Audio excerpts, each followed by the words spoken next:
Gwen counted her blessings as she walked hand in hand with her knight in shining armor, Lee. She and her husband were heading to a party in a neighboring house. Gwen knew she was lucky to have her neighborhood and her friends. She also knew that after several years of courtship and marriage, she would even enjoy spending a night at home alone with her husband. She embarrassingly thought that she needed to hold his hand so as not to fly away. Such lightness covered her from the proximity of the man who saved her from life in a dull, solitary confinement. Young married couples in the neighborhood decided to get together once a month. They were all about the same age. They were united by similar circumstances and problems. In the summer, their meetings were in the nature of street parties, since they all lived on 3 neighboring streets. Everyone was nice, normal people, which made the group quite friendly and comfortable with each other. Whenever someone needed help, such as painting a room or babysitting, there were always a few volunteers available. They really liked each other. Now that couples have begun to have children, it has become especially important to support each other and help in this new children's world. Everyone was trying to make sure their friends who had previously lived carefree lives didn't feel forgotten or left out of social events while pregnant or at home with newborns. If someone in their circle couldn't make it to the meeting, usually because of a new addition to the family, someone made sure to contact them online so they could join in the fun, at least virtually.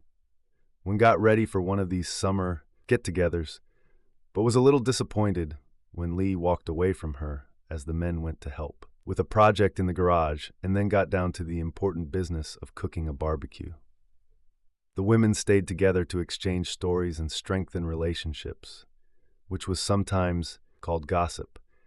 However, there was one important difference. No one discussed others behind their backs. Everything was said directly, and it usually turned into a fun, humorous discussion.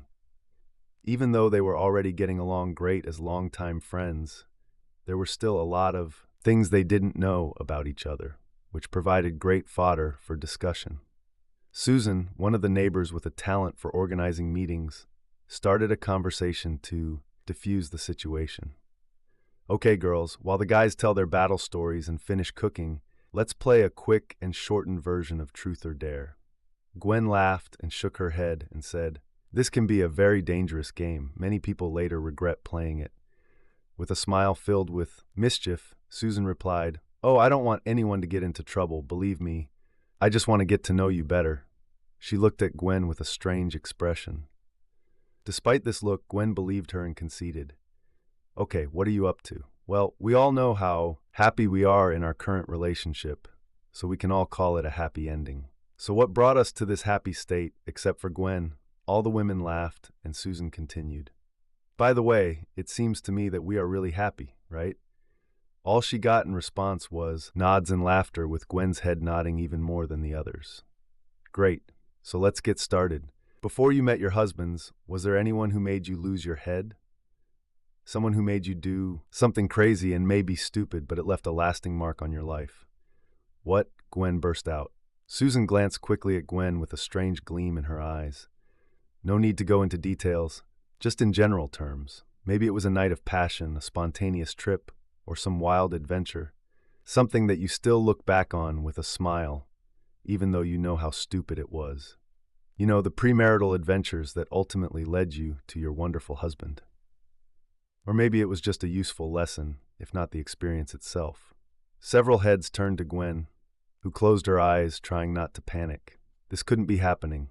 This couldn't happen again. She braced herself, hoping she could quell their curiosity without igniting it further.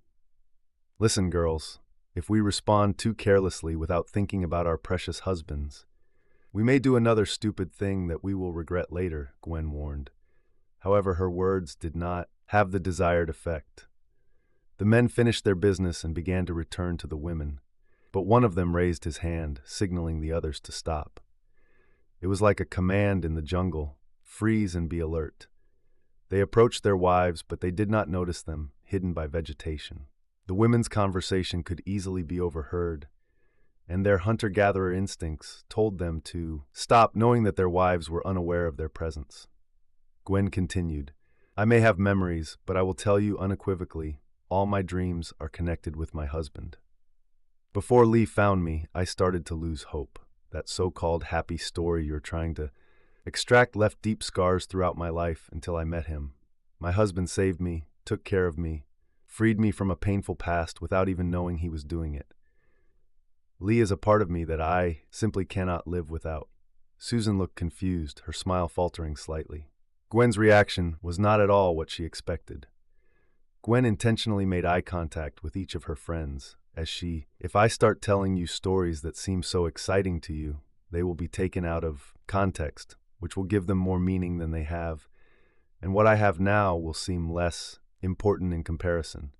This would be the greatest lie and mistake of my life, because my husband is part of my soul. Susan's smile faded slightly, and she looked at Gwen with a feeling of deep admiration, although Gwen assumed it was for completely different things. Susan now looked at several women and continued with a sly smile. But Gwen, it turns out that there are photos of you on the internet. She smiled radially, barely restraining herself from sharing her recent discovery.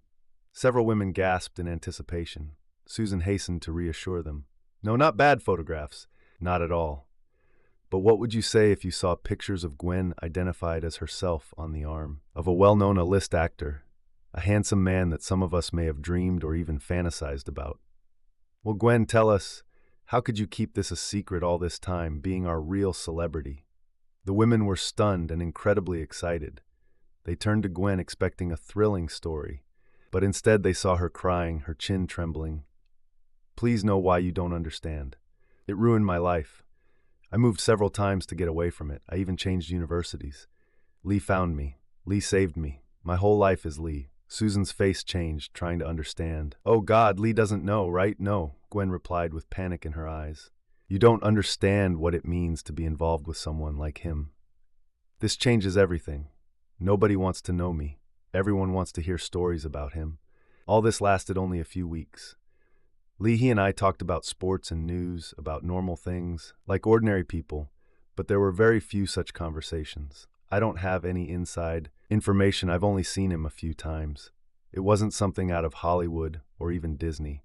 Now they looked at Gwen, fascinated by her emotions, which she could hardly contain. I was a stupid freshman, but I said that I was older, like many of us then. I realized what was really important only after all this happened. This led me to Lee. But honestly, I wish it had never happened. This story is a terrible reality. Gwen looked around at the circle of surprised faces. She shook her head and continued, Do you understand what this will do to a person, to a man who loves you?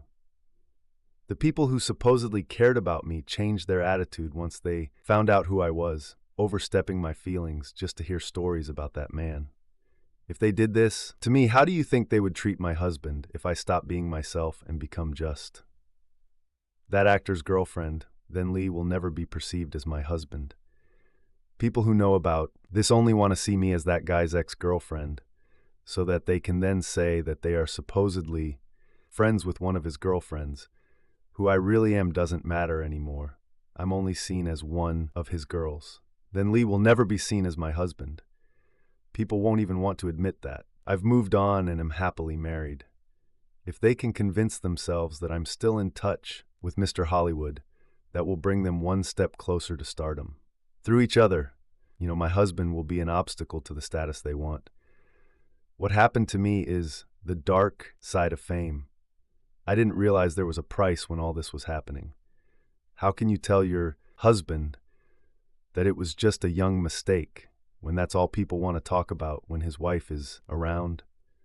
Do you think it will be pleasant for a man to listen to endless stories about how his wife was with someone else?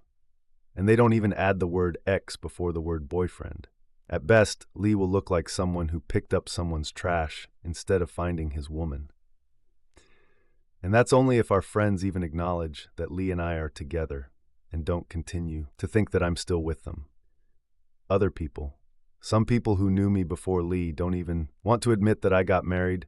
They choose to ignore Lee's existence, erase him from history. And this is not the joy that a wife wants to give her husband. This is a terrible reward for being the man of my dreams. What's worse is that there seems to be no statute of limitations on this. I'm not in California anymore. I haven't seen that guy in years, but it still comes up. All this lasted less than 3 weeks. Gwen thought it was an unfortunate phrase. But there are people who still consider me the girlfriend of that person in the present tense, forever.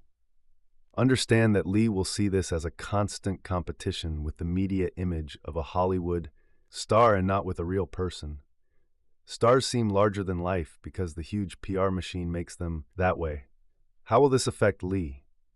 Some of the women giggled, imagining that they could be dating a movie star. Gwen's hand shot up, pointing an accusing finger at them. That's exactly what I'm talking about. This image is unreal. This is a competition that no one can win. I love Lee with all my heart, and he loves me unconditionally. But if this comes out, everything will change. She noticed how the women tensed and looked somewhere behind her. But it was already too late. Gwen understood this. She was gripped by the fear she had known before, but now it merged with an almost incomprehensible sadness. She had lived through this nightmare before, but Lee had never. She felt her heart ready to burst at what this could do to her dear Lee. Crying quietly, Gwen rose from the table. Maybe she still had a chance if she could hide her condition from Lee. But how can I explain my tears to him? Gwen turned to the women in despair. Please don't. There is no need to go into this. Let this be a thing of the past. Things weren't as good as you'd like to think. People are always disappointed when they find out the truth. The facts actually paint me in a terrible light.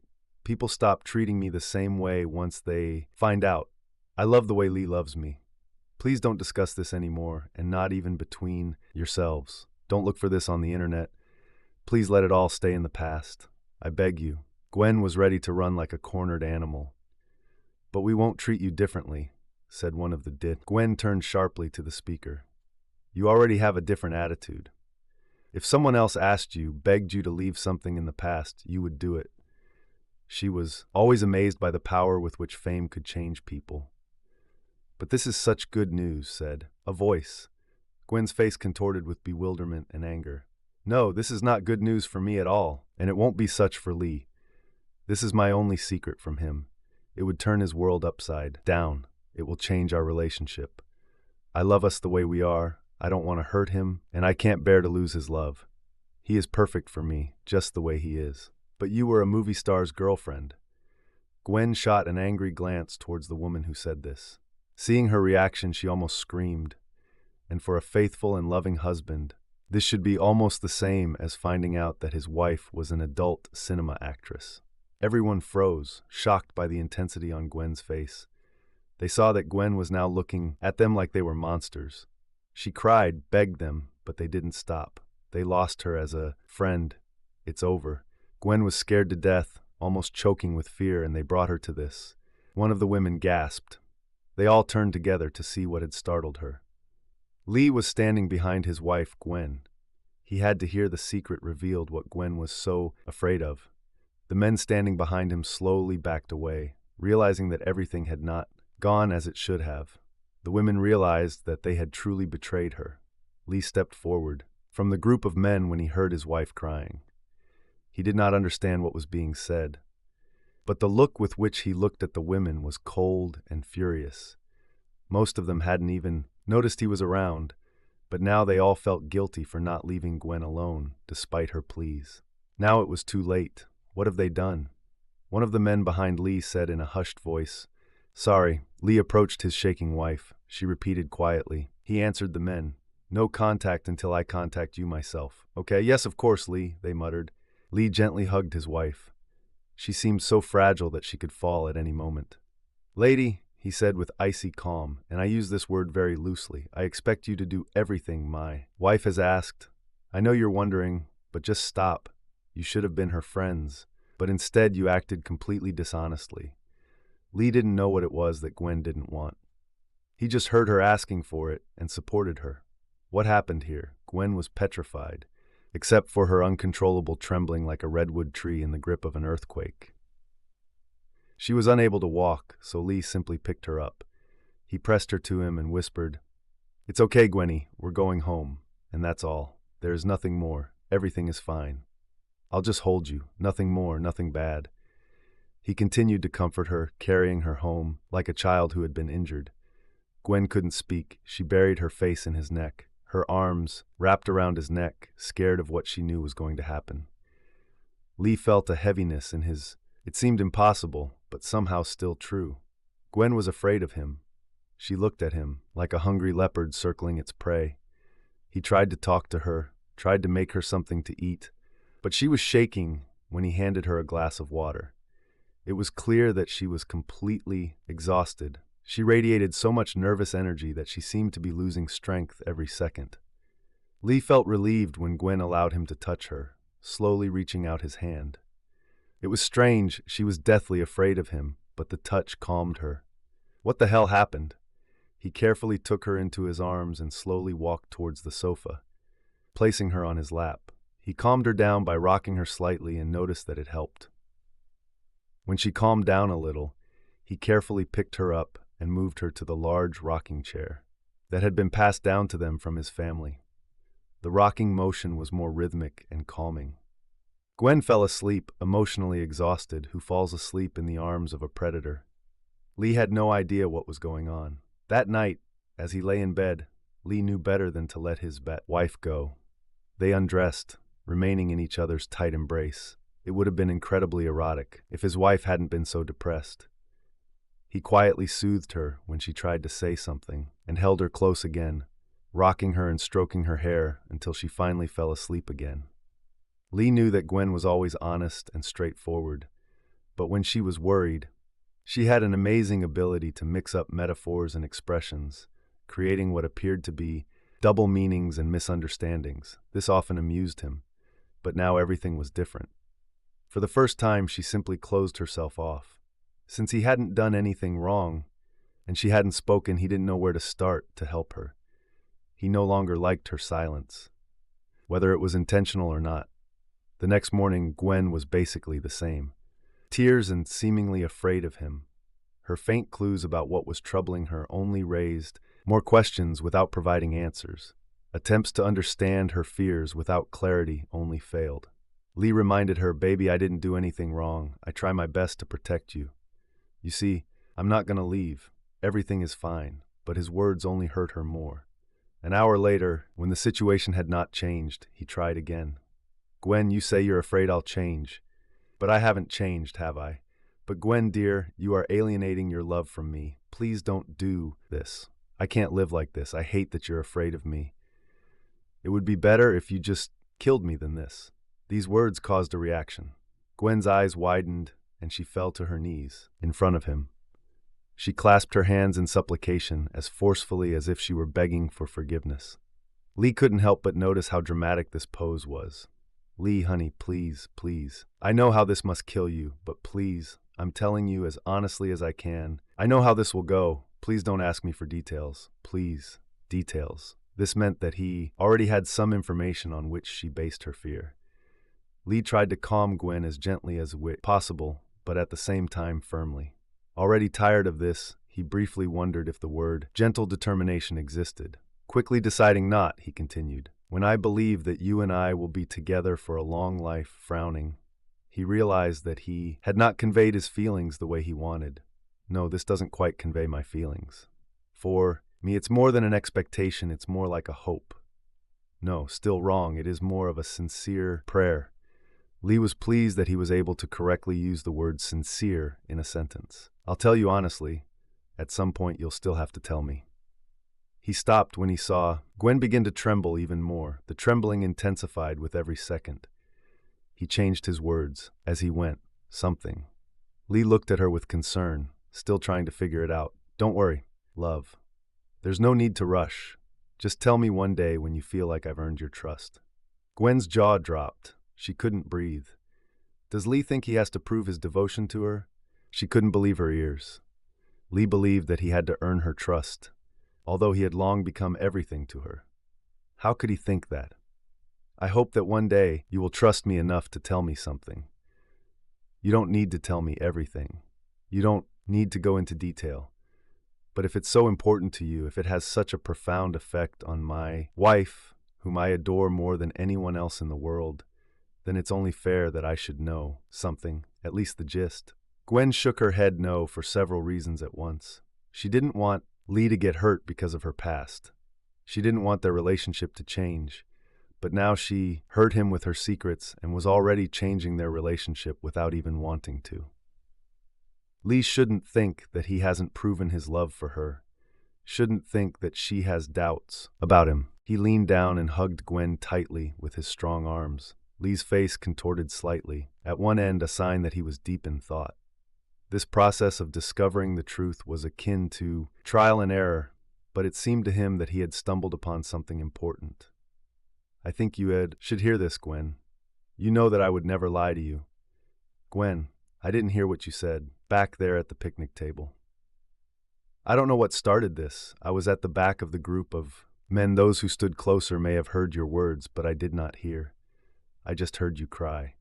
I found out it was you, so I pushed forward to get to you. I know there is a secret. I know you don't want me to recognize her. But that's all I know, Gwen, so don't worry. Your secret is safely from me. These words simultaneously delighted and killed her. The joy was that she managed to avoid disaster. But then Gwen realized that she hadn't been avoiding her at all. She realized that the bullet aimed at her had hit Lee. He may not have known what the secret was, but he certainly knew there was one. She could hear the disappointment in his voice. Crap. She noticed that he said, "The secret is hidden from me, not with me." And he said this to alleviate her suffering.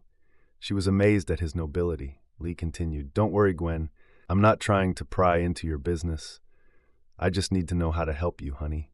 I need to know how to approach this. That's all I'm asking. Understand, I'll ask one question and perhaps another follow-up question, and no more questions. I won't ask for details now, and I won't leave you now. I'll be there for you. Understood." It was a bittersweet moment for Lee. Gwen trembled all over. What Lee said seemed like good news at first, but then things got bad. Again. She saw that he was hiding something and thought, "Oh God, he's in so much pain." Now she saw it clearly. Oh, my poor Lee, so much pain. She was afraid of his question, if it tormented him so much. "Baby, are you? Are you having an affair?" Lee did his best to keep his face calm. Gwen didn't understand the question. She, as if thinking out loud, tried to comprehend what she had heard. Novel? What? No, never. This is absurd. But then she let the words really get to what could make Lee ask such a question. What did he hear if he didn't hear everything? What fragments could have reached him? She forced herself to remember what had been said before. Lee approached her. She kept a secret to herself. The girls knew this secret, but Lee did not. She begged them not to tell him because it would hurt. This could damage their relationship. And just now she saw his inexpressible pain before he asked his question. Her mind flashed white with sudden understanding. Her voice became ragged, low, with some kind of animal tint. "No, my God, never. Oh, Lee, no, you have to believe." She saw how he relaxed, and he even swayed slightly as if he had been holding it in all night. Her hands grabbed his forearms tightly, like the claws of a predator. "Lee, did you think I was cheating on you?" Gwen was filled with pure horror at the thought of it. But then something else dawned on her, and it overshadowed everything else. Her voice became as quiet as that of a mouse. "And you kept me next to you all this time? Was he trying to help me all this time?" Gwen couldn't believe it. Lee suffered from so much pain and uncertainty, but still didn't ask right away because he didn't want to make her condition worse. For her sake, even while experiencing such painful doubt, he put her feelings above his own. How can such a man exist? How could such a great man fall in love with a loser like her? At that moment, Gwen realized that she was ready to die for Lee. "Gwen, it's hard for me to describe how I feel about you. I don't think I could just turn a blind eye to cheating. I might want to ask if it was the only way to save our relationship." But Lee hesitated. "I shouldn't tell you this, but I love you so madly that I would put up with much more than anyone else would allow. Woman. But if you are unfaithful, it will be a blow to my admiration. If this is really what you need, then I'll need a full explanation. I can't imagine how you could convince me, but without this explanation, if you continue, you will do so without being my wife anymore." Gwen's blood froze. No, I swear I'm not cheating on you." "Oh, damn, Lee, my secret. That's not it at all." Her husband stopped her before she could say more. Lee turned into a statue, firm and decisive, his voice calm and strong. "Don't tell me. I want to protect you." I just needed to know if you loved me as much as I thought, that my life wasn't a lie. It was only then that Gwen fully realized the suffering Lee had gone through for her the previous night. Her pupils dilated so much that they almost completely obscured the color of her irises. "Oh my God, Lee, you're Superman. This secret is from the past, from the distant past years before I met you. She ruined my life. This is not what everyone thinks when they first hear about it. Everything turned out to be terrible.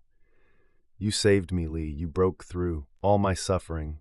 You slayed the dragon and saved me.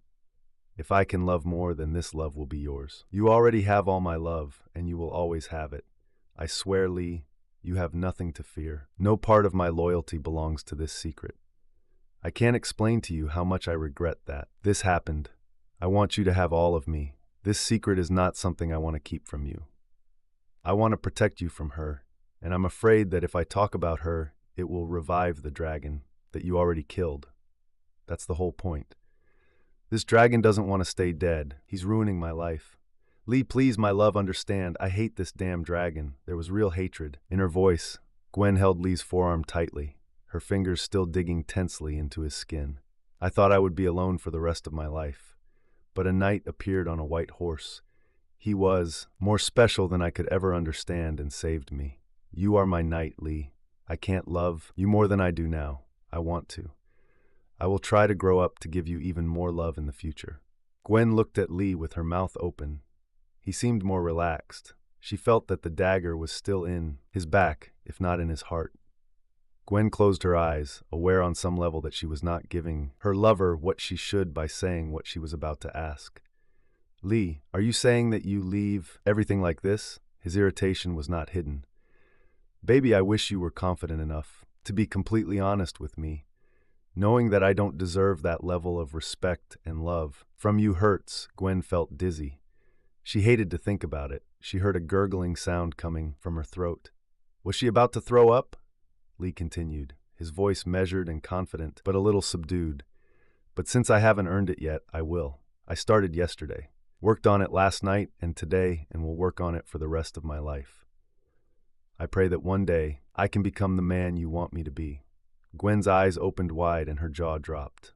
She saw the pain that Lee tried so hard to hide. It hurt her too. She saw the terrible reality. How could this be? Perhaps for the wrong reasons, but Lee was right. His logic was correct. She didn't trust him with the secret, did she? She felt worthless. How could she do this? Lee added, "However, I'm so glad that whatever this secret was, it's in the past. I'm very grateful that nothing is happening right now." "Do you mean a novel?" Gwen was surprised. "I swear, honey, I owe you my life. I'm surprised that you want me. That's such a wonderful person like you can love me, and now I'm again amazed at how much you love me." A shadow flashed across his face. She thought about what he said. He's afraid that I don't love him as much as he thought. She began to tremble again. Lee tried to look confident to reassure her. "Baby, I won't ask any more questions. I just wanted to know if you cheated on me, and if so, if your affair ended. If you didn't lie to me, I believe you didn't cheat. Never, not once, not for anything. Darling, why would I let another man touch me when I have you? I love you more than. She saw how horror seized him. Whatever he thought, it really hurt him. His hugs doubled. "Gwen, one last question, please, baby, and there will be no consequences. I would never blame you. It would kill me if you thought I would. I'm not that kind of person. I'm here to protect you. Why were you used?" She cried harder, seeing his suffering because of her, whispering no to reassure him. Lee was such a good person, and she was tearing him apart. She put a wall between them that he couldn't understand.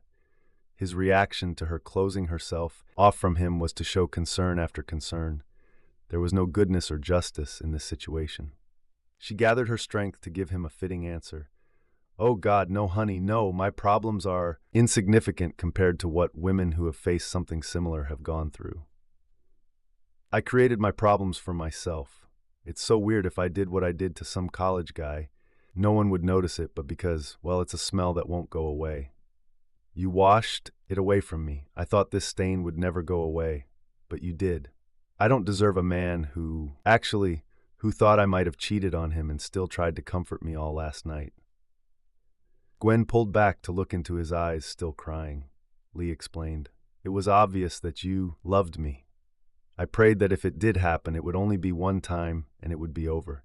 It seemed so out of character for you that I had to give you a chance to justify yourself." Gwen felt herself starting to get turned on by this as much as she had ever felt before. It was as unexpected as the realization that they had both in fact been completely naked the entire time. Lee undressed them and put them to bed last night. They had gotten up a long time ago, but she was like a zombie, absorbed in thoughts of her past. She grabbed her breasts, lifting them up and showing them to him. She trembled, looking down at her full arms, and then looked up into his eyes.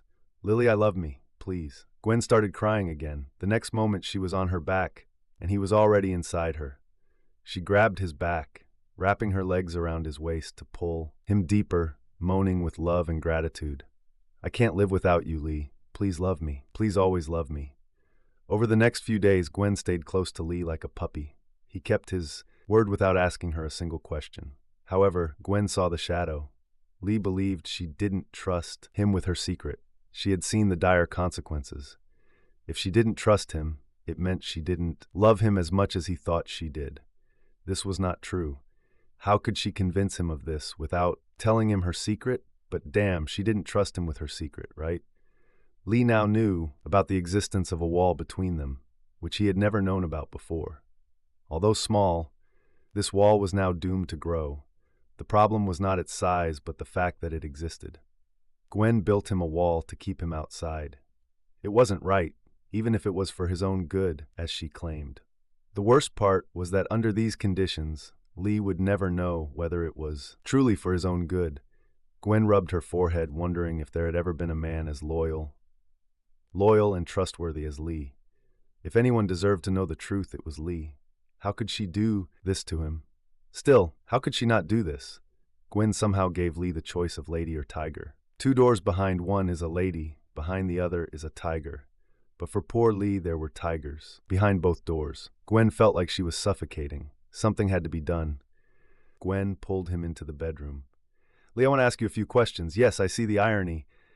And yes, it has to do with the fact that I didn't answer your big question. Can you answer briefly? Please?" Lee nodded, glad that she at least understood their dilemma.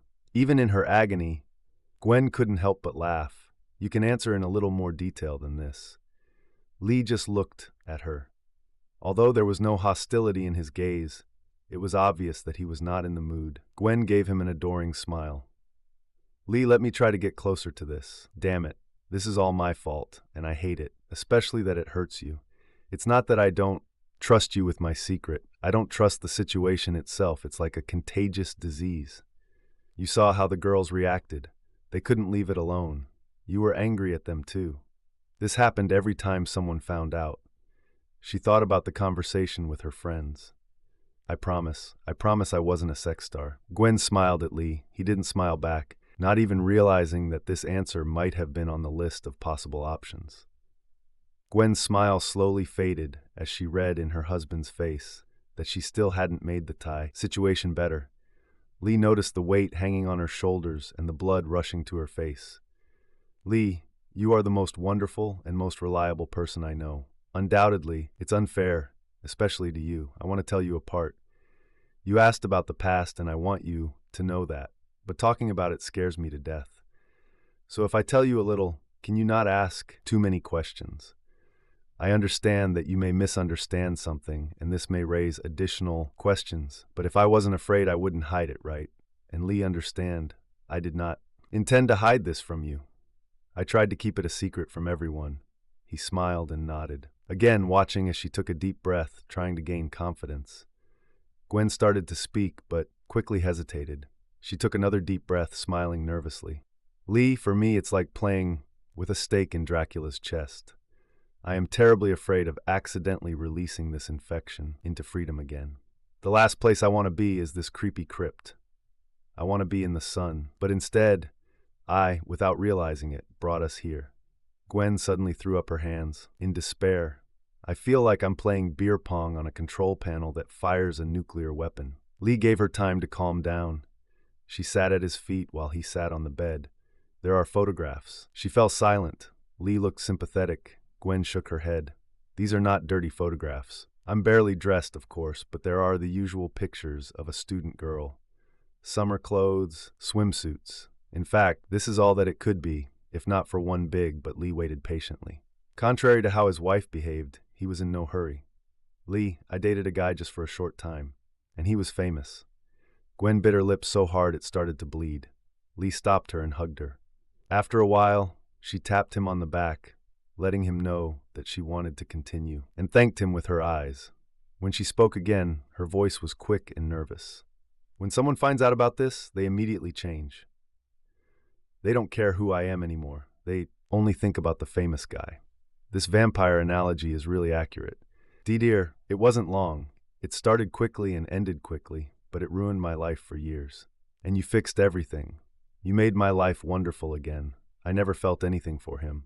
It was such a strange situation that suddenly appeared in front of me. And I did it. Gwen's eyes were full of despair. Many people, having learned that I had such an opportunity, will say, yes, of course. But these are precisely those who will never perceive me the same way again. You saw how the girls couldn't stop. It's horrible. Lee felt terrible that Gwen was feeling so bad. At this point, he had heard nothing that would justify such a strong reaction. And yet, he didn't fully understand what she was talking about. Whatever it was, it turned their lives upside down. He wanted to support his wife, but damn, he wanted his wife, partner, and best friend back. All he could do was hold her and wait for something to finally appear that he could grab onto. It was driving me crazy. Gwen cried a little and then continued. Some people find what I did exciting. On the other hand, it makes me look bad, and I think that will hurt you too. Perhaps even both aspects will hurt, considering how much you feel for me. Who knows, maybe the second aspect hurts you more because you care about me so much. Why you need to understand that. There was no love there. That's why it looks so bad. But for us now, it's even better. So we can forget and leave it in a landfill. The fact that I didn't love him is bad, but believe me, it would have been much worse for you if I had. And I never loved him, believe me. Lee was pretty sure Gwen was saying that she didn't love him, whoever he was. Now that she had finally started speaking, it was not the time to stop her to clarify anything. There was a pause while she collected her thoughts. Lee tried to comprehend what he heard. Gwen switched topics again, which only made Lee more confused. I know you love my hair, but what I want to do... She stopped and looked carefully at Lee. Don't worry, I'm just saying. I want to dye them. My hair is already different from what it was then. And I will never tell anyone my maiden name again. And we need to move. I've done this before and we should do it again. Seeing Lee's stunned expression, Gwen turned away. Lee was so confused that he felt like he was in the middle of a Christopher Nolan film. Gwen, I want to support you, but all I hear are extreme measures. You must understand that I have no idea what kind of disaster it is that is causing such panic measures. The only disaster I see is that you are terrified, and I have no idea why. Gwen managed a weak smile for her patient husband, and then dropped her head into her hands. Sorry, Lee, I speak in riddles. It scares me to death that this will come between us, as well as between me and everyone who has ever found out. You just have to trust me. He's nothing compared to you. He has no place in my heart. At all. Lee closed his eyes, gathering all his strength not to throw up his hands in despair. Luckily, Gwen didn't see it. Unfortunately, she was sure she was literally tearing Lee apart. I can't stand that I have a secret from you, Lee. However, it's better than lying to you. I have never lied to you, and I will never lie to you. Now that you know I'm hiding something, I feel terrible. I hate that you think I don't trust you. I know you think this reflects how much I love you. Oh God, I can't win. Please listen. Every time people found out, they started treating me. I love you so much more than anyone in my life. How can I risk this? Defeated, Gwen continued. Here it is. I told you the gist. I will answer your questions, dear, but I beg you, if you can live without an answer, don't ask. However, and this is very important, if you think that I love you less than you thought, then you must ask, and I must answer. Love, respect, obedience, right? I must reassure you on this matter. But where you can accept a small answer, let's try to keep it that way. I'm amazed you haven't gone crazy. I know it's done a lot of damage to me over the years. Lee thought, are you crazy? It's only a few days. What could drive me crazy? Gwen said the last words barely audible, and now her voice became more confident. You are the strongest person I have ever met. Lee might have gone crazy from her overreaction because he still didn't see the problem she was so worried about. He understood that she had problems in the past, but he didn't understand how that could have marred their relationship, unless some aspect of the secret was still relevant. She seemed to feel as if her past behavior was somehow supernaturally hanging over them. His face scrunched up as if he had just bitten into a lemon. Lee held Gwen as she cried, waiting, waiting. Finally, she pulled away and asked when he would start asking questions. He gave her a reassuring smile and said, "Why don't you give me some time to process everything you said? Can you do this for me? Aren't you going to ask questions?" She muttered in disbelief. "Not today, at least. Thank you for telling me something. This means a lot to believe." Her eyes blurred with tears. Lee had no intention of torturing her. He was not going to give in to the fears and insecurities that she had created in him. He was going to do what was best for her. She didn't know how, but she felt even more love for him. What she told him was not all he needed to hear. He still didn't know anything, only the very essence of her torment. How long can he stand? This must be gnawing at him from the inside. At some point, this pressure has to break. Lee couldn't believe how weird it was. Whatever this secret was, it must be huge to break her so badly. She described how people changed after they found out about this, and he began to wonder if their reaction might be a consequence of her behavior like this. Lee almost laughed at the memory of Adam West as Batman reciting the multiplication tables backwards to keep himself from going crazy. But Lee did worry about his wife's mental health. Gwen leaned into his chest, feeling his tension. Lee tried to maintain a semblance of calm for her sake. What kind of man would want to hear about his wife's past romantic experiences? Especially if the guy was a famous person, and what a way to find out, to be caught off guard after all this time. Lee might now have to spend the rest of his life comparing himself to her past, and he didn't even know he was signing up for that. She did this to him and continued to do so. When will she finally start thinking about him first? But damn it, she was still afraid that if she told everything, she would lose him. "Lee, honey, I'm doing everything I can for us, but I know you're still suffering because of this. I cannot express my gratitude and my respect for you. Thank you," Lee thought. 4 times 4 is 16. 4 times 3 is 12. He pulled her closer, wondering, "What happened to you, Gwen? And why does that stop you from trusting me?" She hugged him, and this internal struggle disappeared for a while. The problems began when Lee increasingly began to think about what little he knew, while he still didn't know the main thing. One morning, when he entered the kitchen, he saw his wife wince. Although he didn't like it, he had already started to get used to it. Lately, he thanked his lucky stars that at least one of the two of them remained free from this disease that was afflicting them. While one of them remained healthy and firmly on the ground, their relationship was like an anchor for the other party, which was teetering on the brink. Lee longed for the times when Gwen would come up to him in the morning to stand on her tiptoes and give him a kiss. As he made himself some coffee, he realized that this too had lost its meaning in their new reality. As he added sugar, he fought the urge to walk up to her and take that kiss that had previously been a gift to him. As he poured the cream, he decided that he would not console her because it still did not change the situation. Gwen still flinched every time he entered the room, which certainly changed their present. Stirring his coffee, he pushed away his disappointment that she still didn't trust him enough to tell him who this famous guy from her past was. "Boy," Lee said mentally. It seemed to him that he needed to find a more accurate name for this person. Several options came to mind: dance partner, beach buddy, buddy, dude, boyfriend, friend. Buddy, Lee was sure he knew what type of relationship they were really talking about, even if Gwen didn't say it out loud. Lee found himself shaking his head as he sat at the kitchen table with a cup of coffee, not even realizing that he hadn't said a word to Gwen.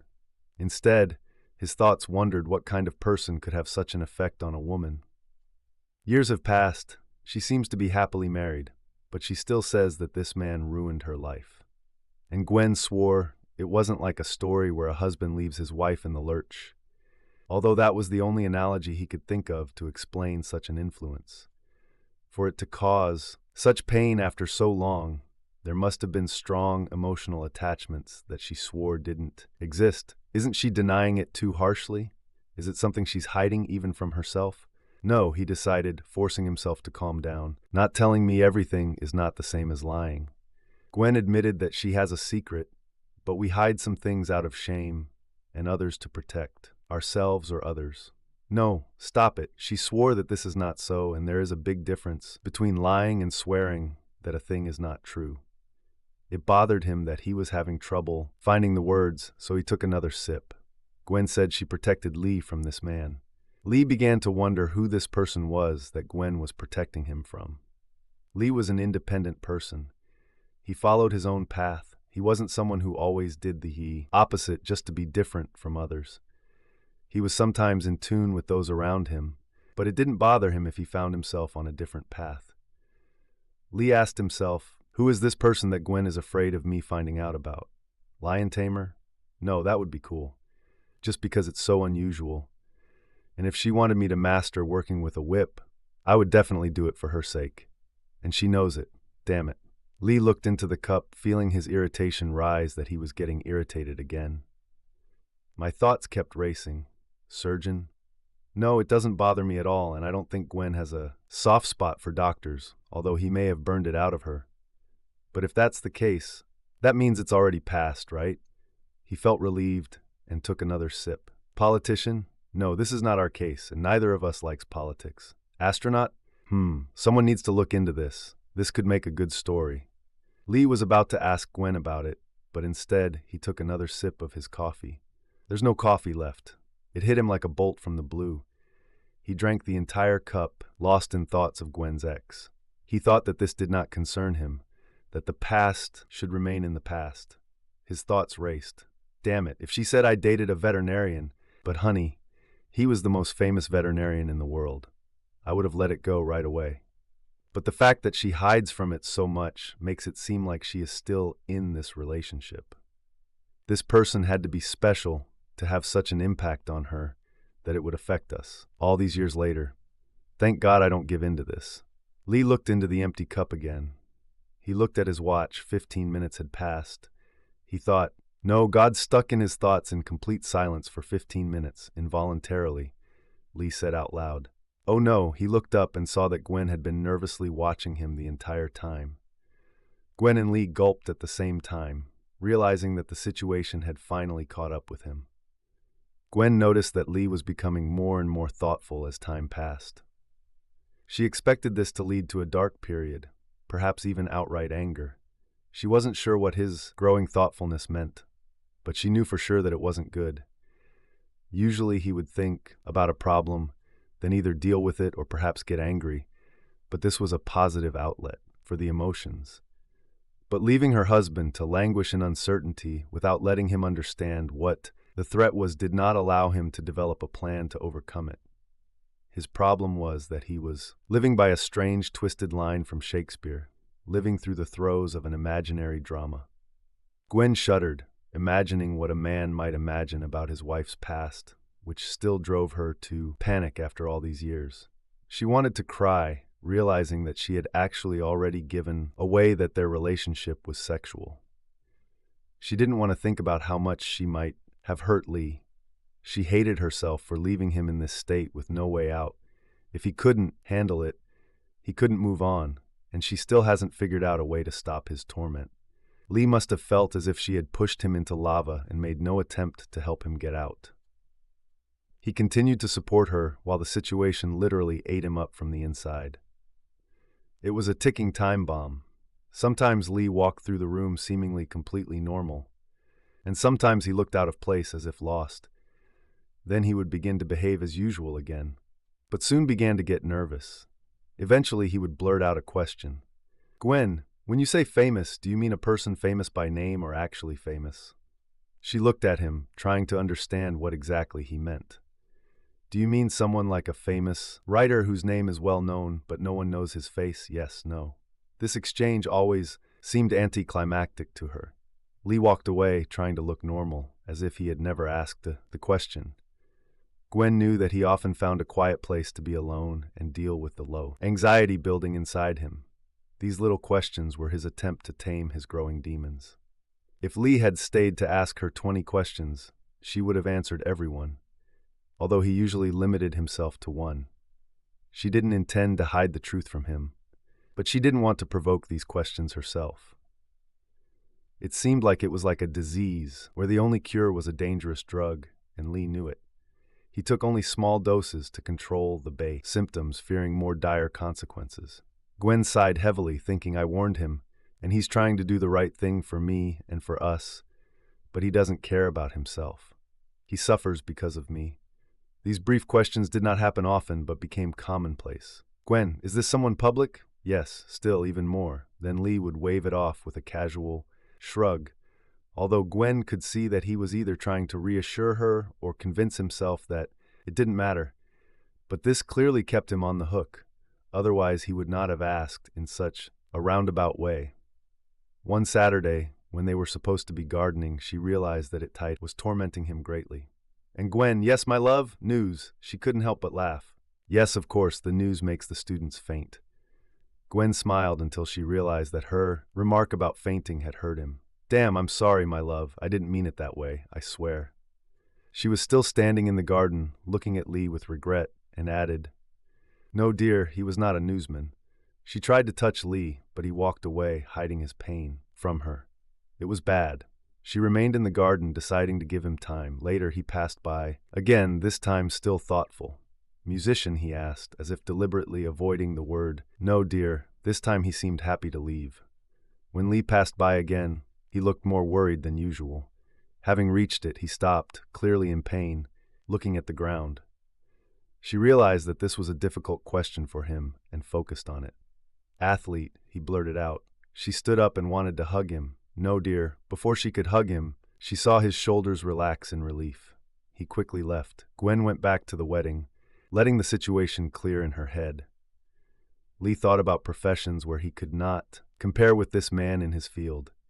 This was exactly what she feared. Lee now wanted to defeat her ex on his own territory. Suddenly Gwen's breath hitched. What would being an athlete mean to Lee? Strong, with great stamina, smooth movements, and all this translates well to the bedroom. Oh God, Lee thinks I don't want him in bed. Gwen knew that this was practically the man's lowest point. A man who thinks he is not satisfying his woman sexually will soon leave the relationship. Her eyes closed with the weight of realization. This will be difficult for him, and the truth may not help her husband overcome his growing fantasy. Gwen wasn't going to leave him like this. But if she opens this door, sex will soon have to be discussed. She hated this situation. She glanced at Lee, who stood frozen in the middle of the yard as if frozen in place by a terrible thought. She noticed that he was shaking. Her man was shaking with rage, or perhaps fear. She didn't know what profession he had imagined this time. Maybe he imagined her ex was a rodeo clown. She rose from her knees, walking slowly towards where Lee stood, pretending to carefully inspect the side wall of the garage. She kept her eyes on him. Lee, she called quietly. He looked at her, with his eyes wet with tears, as she raised her hands and gently placed them on his cheeks. Looking him straight in the eye, with a look of regret that literally oozed from her entire body, she said quietly, Lee, film actor. Gwen pulled him close, hugging him tightly, feeling the tension in him increase. She read his thoughts. A surge of tension. She was sure he thought she was with a rock star. She was sure he had been thinking about it all morning. It was better than if she turned out to be a rock musician, because who knows what kind of vices she could be involved in with one of the rockers. She felt him relax a little, thinking that at least this hadn't happened. Gwen knew her man. Lee was now replaying all his earlier thoughts, rejecting each one in turn. Now he will return to his question that her lover was an athlete. Wow, how he tensed at that thought. He probably thought that a trained body could turn her world upside down. Moreover, how can he compare to a professional athlete in terms of endurance, let alone movement? Lee seemed ready to explode at the thought. Then she felt him calm down slightly, realizing that he was not an athlete after all. But now Lee had to think about being a movie actor. She could tell he was thinking about it. She tried to imagine how he thought. An actor means he's probably handsome and, oh no, the movie actor was probably so handsome that a young girl could faint, lose consciousness. She turned it over in her head. Damn it, I gave him that word myself, which his imagination is now using against him. The tension returned. Damn, he went through this whole chain. If I lost consciousness, then I was definitely with him. Lee probably knew this, before the topic even came up, before we got married, that I wasn't a virgin. But now, however, I let him know that I was the girlfriend of a film actor. But he didn't know how serious our relationship was, and now I have deprived him of his last doubts. And he has lost even the slightest hope for the opposite. She felt intense even more. Now he knows for sure this film actor was with me. Gwen hugged him tighter. Lee tensed again and then pulled away. Lee, honey, I will do anything, for you anything. Lee smiled tightly and left. Gwen sat down on the grass, pressed her knees to her face and burst into tears. She knew that he was probably somewhere nearby and he was crying now, immersed in the pain that every man experiences in a similar situation. And he didn't want her to console him. Why wouldn't he want it? She hated that answer because she was the cause of his pain. The week went better than Gwen feared. Lee was distracted. She made love to him passionately and sensually several times, trying to touch him as often as possible. Lee didn't bring up the secret again. He hadn't asked any questions since last Saturday morning when she told him that the man from her past was a movie star. Perhaps he was tormented, trying to remember whether she had shown any particular desire to see the films of any particular actor. Damn it, she thought, just damn it. They sat in the backyard on a Friday night, eating snacks and sipping drinks. They discussed simple, joyful things, sincerely enjoying each other's company. Lee turned to Gwen, answering the unspoken question, "Sometimes I really feel pain in my heart, and then it's very strong. But then I remember that all this is already in the past." Gwen's hopes rose, although she didn't allow herself to get too carried away. Since the secret was clearly still on his mind for him to have changed the subject so abruptly, Lee continued, as if thinking out loud, "This is so strange. You're on edge because of this. It's tormenting you so much that I want to understand what you did to make you still worry so much. And this is new for me. You've had many years to deal with it, even if you hate it. For me, this is all a revelation." Lee was embarrassed to admit her doubts. He was a strong and confident man. Gwen was sure that it was these qualities that made everything that happened so painful for him. She looked very worried. Lee raised his hand to reassure her. "No, don't worry. I'm trying to ease that worried look on your face. I need to explain my feelings, in hopes that it will calm you down. I'm still here to protect you." He took her hand and squeezed it tightly in support. "I use my mind to overcome uncertainty and doubt, but this is how I feel. Please don't forget everything I just said. These are necessary details for what I am about to say." All of Gwen's senses were heightened. Her body reacted to his words like an alarm. "We are so emotionally connected that it feels like I found out about cheating. It's like I'm losing you because of your lover. You protect him, keep him and his secrets from me, not allowing me to protect you." Gwen felt like she had lost her whole world, and then the thought came. Oh God, Lee already feels exactly like this. Everyone else knew about him, but I didn't. Damn it. I still don't know. I'm guessing your parents know, because you mentioned on that first night when this all started that a close family friend knew and changed after he found out. So your parents are also involved in a conspiracy to keep me in the dark. I understand that this is a conspiracy not so much to hide your affair, but to keep this secret. But I thought that I had passed the test even at the stage of our meetings. I thought I was accepted into your inner circle. I even married you. What else should a man do to prove his fidelity? All this somehow shifts my place in your life and in your family. It feels like I was deliberately excluded because, damn it, I am." Lee managed to keep the anger out of his words. Despite his efforts, his disappointment was noticeable. He raised his hands in a gesture of reconciliation. Both frowned, knowing that this gesture should not be necessary between husband and wife. In a tired voice, he concluded, "You said the answer is on the internet." Before her eyes widened in excitement, he finished, "But you don't want me to know, so I respected your wishes." I didn't bother looking. He shook his head and then dropped it. Gwen couldn't find the words to express how much she thought Lee was a real man.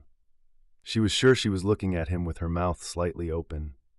I struggle with things. I know I shouldn't, with something that shouldn't bother me, but not knowing what I'm dealing with leaves me in a strange state. I'm usually an optimist, except for your reaction, which leaves me still unaware of what you don't want me to know. And the fact that you don't want me to know something important about you, which makes my imagination run wild. My thoughts always take me to dark places. This is not in my nature, but the situation is unique.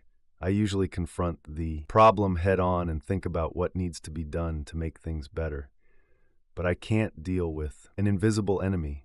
You say I've won, but it's all so dark I can't even stand on my feet. The only thing I can rely on is your attitude, and it's crushed. You're scared, and you think expelling me is the best option. This certainly doesn't feel like a win. It's hard to feel like you have nothing to worry about when everything you hold dear is broken, scared, and wants to exclude. I know it's all in the past, but it's hard to see it as the past when you don't trust me in. I understand that this is not so, but I feel like a typical fool, a husband who is so in love that he never thought about the possibility of his wife cheating until some rich, handsome man stole the most important thing in his life from him. Unbeknownst to Gwen, her eyes had opened wider than they had ever been before. Lee forced a smile. I know it's wrong, Gwen, but sometimes this feeling gets to me. The worst thing is that I'm afraid. I'm afraid that in your mind, you know that I'm no match for him, that I don't measure up to him. And that's what you're trying to protect. Gwen rushed forward. No, I'm telling you, you don't want to believe me now. But think about it. How can I do anything other than tell you the truth? Lee, your fear is unfounded. You have nothing to fear in this regard. She squeezed his hand tightly with both of hers. Lee, there is no betrayal. I'm with you exactly where I want to be. Lee threw his head back, looking up at the sky. Gwen, I know this isn't happening right now, and that's a blessing. But it was real. It really happened, just as it is happening to us now. You were with him, and now you are with me. So I may not be losing you, but you have those memories, and you can't help but compare us. If he was so magnificent, then it turns out that you chose worse when you settled on me, and I never wanted to make you worse. And Gwen, it feels like you're protecting his memory at my expense. I feel it here and now. Gwen was shocked, desperately trying to find words. Lee spoke first. I thought we were a team, helping each other get better, and now I doubt if I was ever good enough to have all of you. You have memories of him, and his peaks show you that my achievements are his shortcomings and vice versa. I am kept in the dark about where I am superior and where I need to work harder, and I don't know what to work on, why you don't eventually start doubting everything and convincing yourself that you're a loser on all counts. I remind myself that it was a long time ago, not that long ago, but long enough before me. I just wanted to give you everything, give you my best, and it must seem pitiful, if not disappointing, compared to what you have already seen and had. Tears flowed from Gwen's eyes. She simply could not find the words. I feel like I failed you, Gwen, and I feel like a fool, forever being proud of my success. I thought I was beginning to rise in your eyes, while you knew that I was still taking my first steps. Gwen wanted to approach him, but stayed where she was, seeing his face as he simply turned and walked out of the yard. She let her words reach him, knowing that they would find him eventually. It's not true, Lee. You make my heart soar. You are my whole world and my whole being. Please take me with you, even to your dark places. I'm here for you whenever you want me again. Lee left. Gwen understood the reason. That was a thing of the past. Her secret from Lee was real. This is what has turned around both of them. She considered the thought of running after him and telling him the secret. But the mention of the name now might unwittingly add to the terrible feelings and fears that Lee had just confessed. None of his fears about her ex-lover were true, but she didn't know how to convince him of that.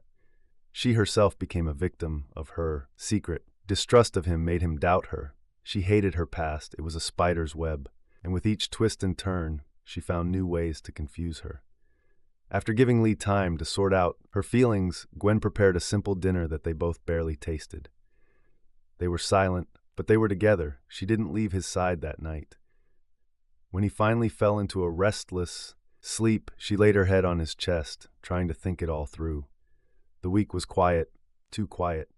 Lee was pleasant, even friendly, but not happy. Gwen understood that the rare glimpses she noticed were his maximum at the moment, far from his usual fire. It's been a bad week for Woeward. Comparison is the thief of joy. Lee's joy was snatched, stolen, and destroyed. On Sunday morning, Gwen woke up to find Lee missing in bed. They usually use this time for intimacy. She put on her robe and went downstairs. Lee sat in the kitchen with a cup of coffee in his hand, his gaze unfocused and directed into nowhere. She realized that it was a lonely journey. He didn't take her with him. Gwen watched her husband silently for a while, hiding on the stairs. She led him to this. His love for her, his courage, his saving her, his sacrifice for her, had brought him here to such a terrible reward. She was confident that he would eventually be able to overcome this condition. Soon he will reach out to her, and she will give him the strength and love to overcome his terrible condition. However, looking at where he was now, she momentarily hated. She was selfish. She seriously hurt her wonderful husband. Gwen made a decision sometimes. You need to take a desperate step. Walking into the kitchen, she pulled her chair next to his and took his hand not occupied by a cup in both of hers. Speaking softly and slowly, she said, "You are the best person I have ever met. This is vitally important, and you should know. When I think about fantasy men, I think about you, not about any past, even about the famous. That time from the past haunts me. When people find out about this, I stop being myself. People only want me for the connection with a celebrity. His fame captured me in the same way. I kept coming back to him for other reasons, like because he was never the kind of scoundrel I expected from a famous person, but fame was the main factor, so I understand that. Even though I hate it, I understand what fame is and the power it has over people. I knew then that I would never love him. Understand that my relationship with someone famous had nothing to do with love. I was like everyone else, a moth to the fire. That's what everyone does when they find out about it. They keep trying until this damn fire burns me again, like now. And I think it's not their fault, it's just the way it works. But this time it burns you too, and you have never been that moth. Please, Lee, you are my great escape from it all. You are my real world. Escaping from real life into fantasy is a wonderful thing, if it can be kept under control until it begins to overshadow real life. But I want and need a life in the real world.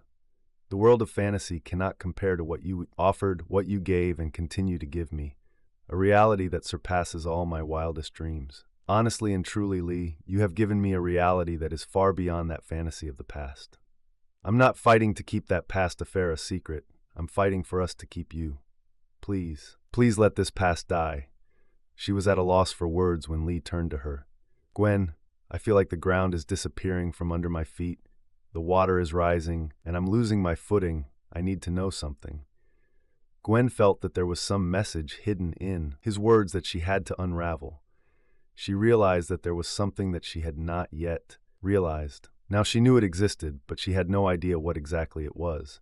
Didn't I tell you the most important thing? Yes, you said it. I love you and will abide by your decision, but this is a festering wound that only seems to get worse. I'm begging you. I trust. I don't want us to change. Find something you can tell me, say it, and then stop. She furrowed her brows. I thought I just did it. She shook her head and, as if explaining their situation, said, "It's like cancer and it's spreading, Lee." I have to say as little as possible. Lee's eyes closed for a second, as if he was experiencing something important. Gwen saw this and realized that the key to getting back what they had to do with what Lee had just felt. She had been desperately trying to understand it, and now she understood it a little more. Lee replied, "But love, please understand. My situation, the cancer has already been introduced and it is spreading. I don't have enough information to fight him. I don't know whether to use fire or ice, acid or alkali." "I'm protecting you," she moaned. He lowered his head. Gwen realized that her defenses were also poisonous. They hugged each other. She prayed that she would be able to understand everything. "I'm trying, Lee. I don't know if it's visible, but I'm looking for cracks in the wall that I somehow built between us. I'm here searching, but I haven't found a way through it yet." Her blood froze as she looked into his eyes. Lee felt that she should have understood everything from the very beginning. What the hell did she do? At the end of a surprisingly cheerful week, Lee returned home after a day of work. Strangely, he headed straight for the liquor bar, bypassing Gwen, who was preparing the ingredients for dinner. He poured himself 2 fingers of the expensive scotch he got for Christmas and saved for special occasions. This was even stranger. Gwen watched Lee as she washed her hands and walked over to him. She specifically drew attention to the tape. "I guess the circumstances are not happy. What happened, my love?" Gwen knew all too well that Lee never entered the house without touching her or kissing her. Gwen realized that Lee wasn't angry, at least not at her. He looked tired, exhausted, and depressed. He stared absent-mindedly into his glass of scotch. Lee's head dropped. In a nonchalant tone, he asked, "Gwen, who are we talking about?" Gwen tried her best to keep her head from drooping. Hell, she thought Lee had already come to terms with her confession a few days ago. But apparently he was only hiding his feelings. She came up behind him, wrapping her arms around him, holding him close to her. "If I would ever trust anyone with this, it would be you. You will not be blinded like others." She hugged him tighter and kissed his ear. Then, standing in front of him, she said with great concern, "You have seen his films, and you liked them. I think there's a good side to this. You are a real man, and he gives that impression too. It's as if you both are cut from the same cloth. There is no shocking revelation about his identity that could hurt you. There is no other side of me that you didn't know about. I didn't compromise on my core principles when I was with him. Don't think that I looked for something from him and other men after him. I've always been looking for you. He was simply beautiful, and like a young girl, without much care, I allowed myself to be seduced." When quickly corrected herself, "No, that's not the right word. I wasn't seduced, rather fascinated." She stood looking at Lee with caring and worried eyes, continuing to say, "I had no reason to worry, no boyfriend at home, no attachments. I was just a normally balanced freshman student. I had no reason to say no. Understand," she bit her lip. "When you have no direction, anchor, or goals, it's easy to go with the flow. I had nothing to betray. I don't see that I did anything wrong, except maybe we weren't married. Although I never saw him as someone I could marry. What we had was clearly limited by what was happening at the moment. When it stopped, it was all over. It was all quite easy because I could also just walk out of the situation. Maybe it looks cheesy. I thought about it then and I think about it now. Now it seems to me that it was low, although I didn't think so then. And although I did not betray anyone, this experience and what followed it taught me a lot. So the question is, would I do the same thing to someone else? It was the perfect time for me to do something like this. But then no one came along who was even remotely attractive to me. I wasn't depraved. Back then, if I had a boyfriend that I valued enough to French kiss, I would contemplate our future, wondering how far we could go. I was very selective. I wasn't a virgin, but I wasn't promiscuous either. She frowned. Although perhaps my affair with him was over, he was handsome and famous. You could say that my underwear just melted at the sight of him. It's so simple. Would I have done the same if he weren't rich and famous, if this wasn't an inside look at the world of the stars? Gwen winced. Yes, I think so. I didn't do it for his lifestyle. We didn't go to fancy parties, be on TV, or meet other celebrities because of him. I wasn't selfish. I wasn't trying to earn something with my body. I didn't expect that he would make me famous or open doors to that world for me. But it was exciting to see.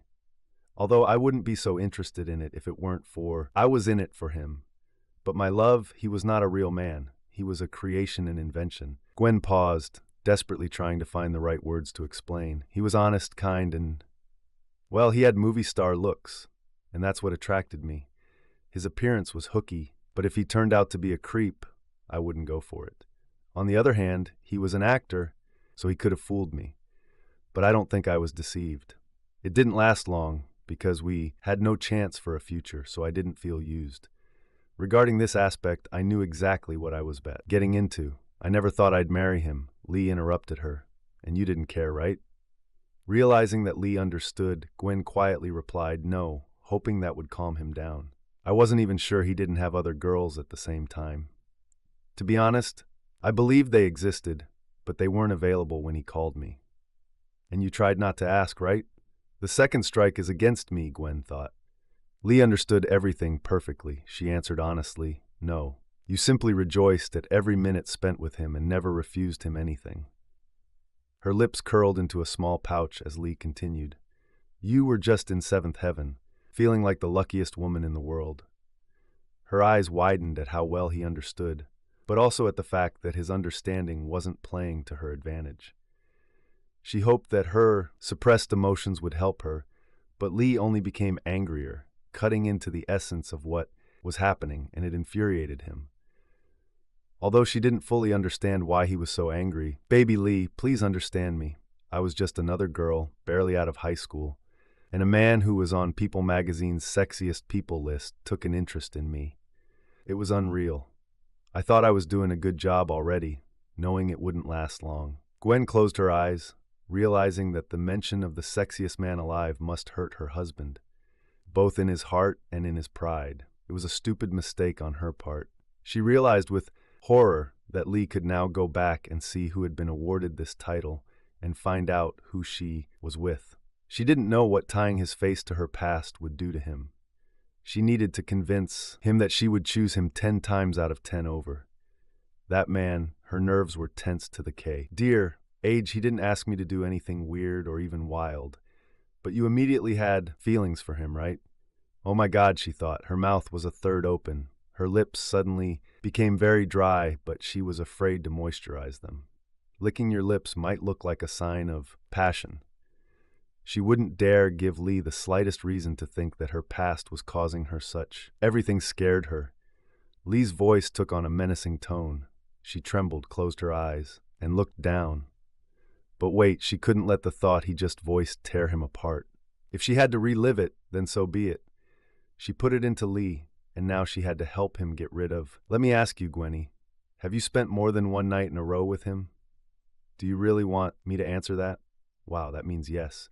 Gwen felt her breath catch in her throat. The way he said it was his personal defeat. Damn, she thought, it's a real mind. And spending several nights in a row with him. Did you think that he liked you? Her eyebrows raised, wondering where he was going with this.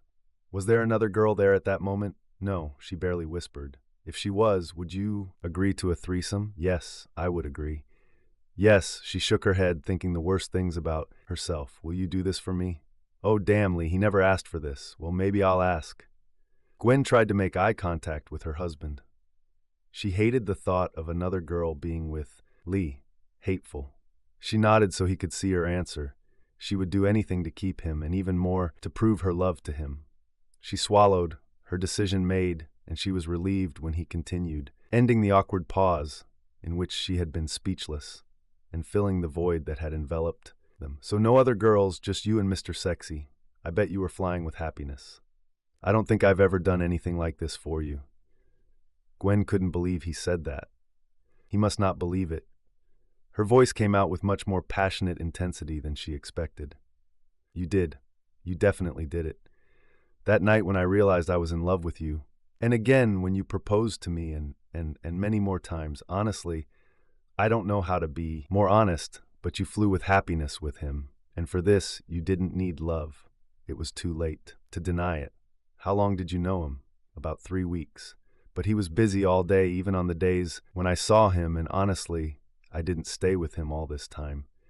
But if he woke up with you and asked you to marry him, even if you didn't love him, you would run to Vegas faster than a bullet." Gwen trembled. "You would marry him and not worry about what your father would think." Damn, Gwen thought he didn't ask what my mother would have thought. "Lee," Gwen began to cry. "I know what it looks like because it really is. But I assure you it wasn't anything big.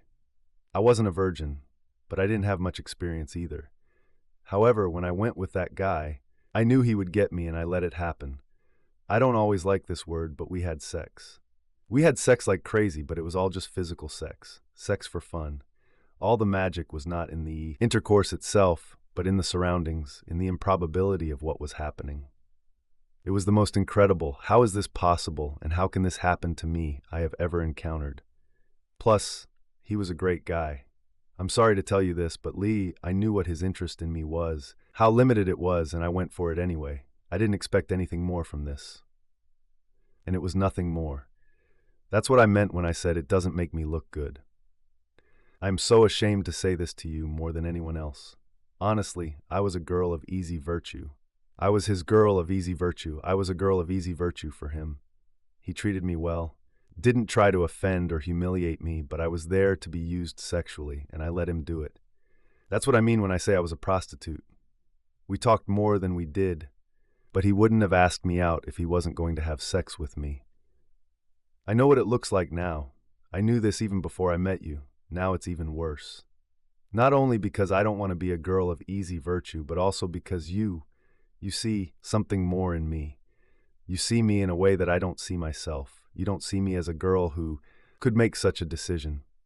I hate to destroy this image of you. I have never made such a decision, before or since, but being with you is completely different. Gwen stopped, looking wild. How can she make him understand? Darling, I agree to a threesome if you need it. I'll even do something with another girl. The thought of it makes me sick. But I will do whatever you say because you need to know that I belong completely to you. And because I desperately want to prove it, I don't need time to think about it. I have no desire to be with anyone else. I do not want to be with another girl. I'll do it for you. Everything will be for your sake. What I get out of this is you. I will do this in hopes that you can believe in me again. Gwen ran her fingers through her hair, trying not to panic. She nodded and slowed her breathing, taking long, deep breaths. Lee, everything we did with him was pretty ordinary. Nothing strange. You did so much more for me and gave me sensations that he never could. I was available to him. He took advantage of it. Yes, to our mutual satisfaction. Yes, I gave myself to him. Yes, I enjoyed it, although it's nothing compared to how you make me feel. So yes, I was a girl of easy virtue, a girl who was there to have sex with her whenever he wanted. Lee, you may not see me like this, but I am much more available to you. I wasn't depraved, not with him. I wouldn't do anything perverted for him. He wasn't worth it. But if you need me to become an easily accessible girl for you to convince you, even in perverted acts, I will do it. If you need to humiliate me, I agree. I'm already here for your pleasure. I like it. I want it. So whatever you come up with, whatever you want, love, no hesitation. I'm ready. Understood? The only reason I would hesitate is to think about how to make this experience the way you want it to be before you jump into it. Gwen wiped away her tears, took another deep breath, and continued. The scenario you mentioned, who knows? Maybe if he wanted me to be with him and another girl at the same time. I might agree. I don't know. I can say that a lot. Of what I liked about him and what kept me around was his normalcy. Wanting a threesome doesn't sound normal. If he wanted it, I would have to rethink everything. If he wanted to have any other kind of sex with me, I would have left immediately. I was willing to go only so far. Her eyes sparkled as she carefully examined every inch of her husband. Did she manage to get her point across? Did he understand her? Did she relieve at least some of his pain? Did I explain this to you? He was famous. I was free. Why not? Although if I had known then what I know now, I would have run away. Gwen looked around, assessing her surroundings and situation. She trembled as she said, "Can't you see where we are? Don't you see how this has distorted you? Can't you see that this is exactly what I was afraid of? It's not that I didn't trust you. It's that I hate this. And Lee, I didn't ask my parents to hide my past from you. Tell me what kind of parents would want to tell their future son-in-law that their pet once voluntarily became a sex toy for someone, that she was willingly being an easy girl just because the guy was famous. My parents saw how it broke me later. They saw how people changed their attitude towards me. They knew how much I ran from it, even trying to change my identity. Years later, they also saw how your love revived me, like a desert flower finally receiving rain. They feel the same way about you as I do. You are God's gift. They knew that this topic was absolutely closed, not for you, but for me. This ban was introduced long before I met you. They probably thought we had already discussed past romances or decided not to. Bringing up the topic to parents seemed inappropriate at best. That's why they didn't accept you into the inner circle, as you called it. They saw the hypnotizing power of the vampire for what it was. Honey, vampires hypnotized because you have to invite the vampire inside before he can attack you. I had no intention of allowing this monster to be resurrected. Lee, I have never been a naughty or problematic girl. I think I understand what you're thinking. You're worried about how quickly I ended up in his bed compared to how quickly I ended up in yours. You think I put you at a higher standard than him. You think that I forced you to prove yourself while he simply beckoned me with his finger, and I rushed towards him, tearing off my clothes. I think your real question is whether I value him more than you. Maybe a better question would be how much I value you and our marriage. I told you that there was nothing holding me back then. No one and nothing had power over me. It's not a nice place to be. That's why I did what I did. You asked if I would marry him. There are other difficult questions you could ask. How could I find a better provider than a man who was already a millionaire? It would be a life of luxury. So why, if it were offered, would I not accept it? Gwen saw her husband wince. It was a difficult confession. He needed to survive several of these blows to understand that she had walked away from everything that man had offered her. But now she was ready to do anything to keep Lee. She continued. The answer is disgusting, like everything else, although there is a gold vein in it. The answer is that, although I played the role of an easy girl, I was not a girl who sold her body. I was willing to spend a few days and nights with him. Damn it, but I wasn't going to sell myself. I got what I gave. I didn't sell any important part of myself. I made no further compromises other than leaving myself vulnerable to being labeled a famous prostitute. But Lee, I wasn't trying to get anything. I didn't sell myself and my respect for him. Marry him? For what? For the sake of lifestyle? I didn't like this lifestyle, and even trying it on a limited basis was not the reason I did it. I was just shallow. He was interesting. He was funny. He was famous. And forgive me, Lee, he was handsome. I was a young girl. I tripped. I drowned in his eyes, knowing that it meant falling into his bed, that's all. Lee was engrossed in the importance of her words and the vivid pictures she painted. Gwen softened her tone. I didn't want to be with him. I didn't love him. I didn't want and don't want to live with him. No, I wouldn't marry him. I have too much respect for the idea of marriage, no matter how little I respected myself back then. The time spent with him was exciting. It was a gamble, perhaps the craziest gamble of my life. But it wasn't something that brought satisfaction. Instead of my time with him proving who I was, it burned inside me, reminding me of who I wasn't. As a result of this, I began to hold myself to higher standards. Lee, I fell in love with you. I prayed that you would want me. I was like clay in your hands, whether you knew it or not. I wasn't trying to keep you at a distance. I tried to stay close to you. I tried not to rush at you. Damn it, Lee, I still want to throw myself at you. And now, fortunately, I don't have to hold back. I'm throwing myself at you. I desperately crave your touch in a way I've never experienced with. The whole basis of spending time with him was that everything was unexpected, so unusual. It was like a sudden gift of fate. Lee, time with you is life, nothing less than life. Gwen watched her husband carefully. He was motionless, unnaturally motionless. She knew that emotions were boiling inside him, hidden behind that frozen body. Please, Lee, please don't stop loving me. You are everything to me. Gwen felt the weight of her past pressing down on her more and more. She felt Lee's embrace and simply melted in his arms. But Gwen suddenly felt an icy shudder. Something was wrong. He held back. Lee was always unconditionally devoted to her. He was always all hers. She swallowed convulsively, realizing I was never all his. Lee believes that I kept him at a distance, all this time because I hid a secret from him for the same amount of time. She let her head fall forward, her face resting on his chest. He must know everything. Gwen thought, and I'm the only person who can tell him. Until I tell him, a part of my heart will be hidden from him, and he will not be able to understand if there is anyone else in this hidden part. I have the opportunity to reveal this part. To him I can tell him, but will I lose him if I do? Lee was completely devoted to me. He put everything on the line for me, gave his all. If he loses me, he will lose himself. And I hid a part of my heart to protect myself, not to hurt him. Heck, I didn't even realize I was doing it. I started this before I even met Lee. Lee's love is all or nothing. What does this say about my love? Gwen clenched her teeth, staring at something that didn't exist in this world. Darling dear, can I give you a long answer? Because it's not easy. There is no clear, unambiguous answer. Lee studied her carefully, appraising her. He seemed to be searching for something, trying to figure something out. Gwen thought, he's hoping I can give him what he needs.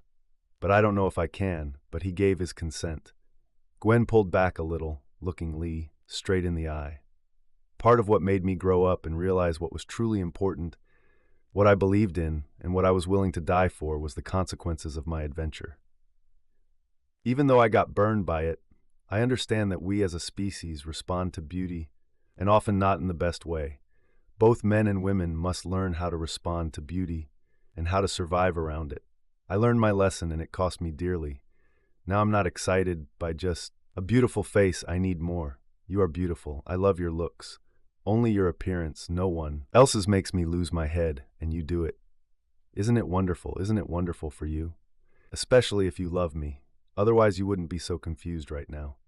I wish my affair, or whatever you could call it, was with not just a handsome guy, but with an Oscar winner who starred in major films and made millions of dollars. Lee's eyes went wide. Gwen didn't look away. Instead, she made eye contact and nodded. He needed to understand why she was hiding this from him. Lee, you're fighting not only with my past, but also with his image.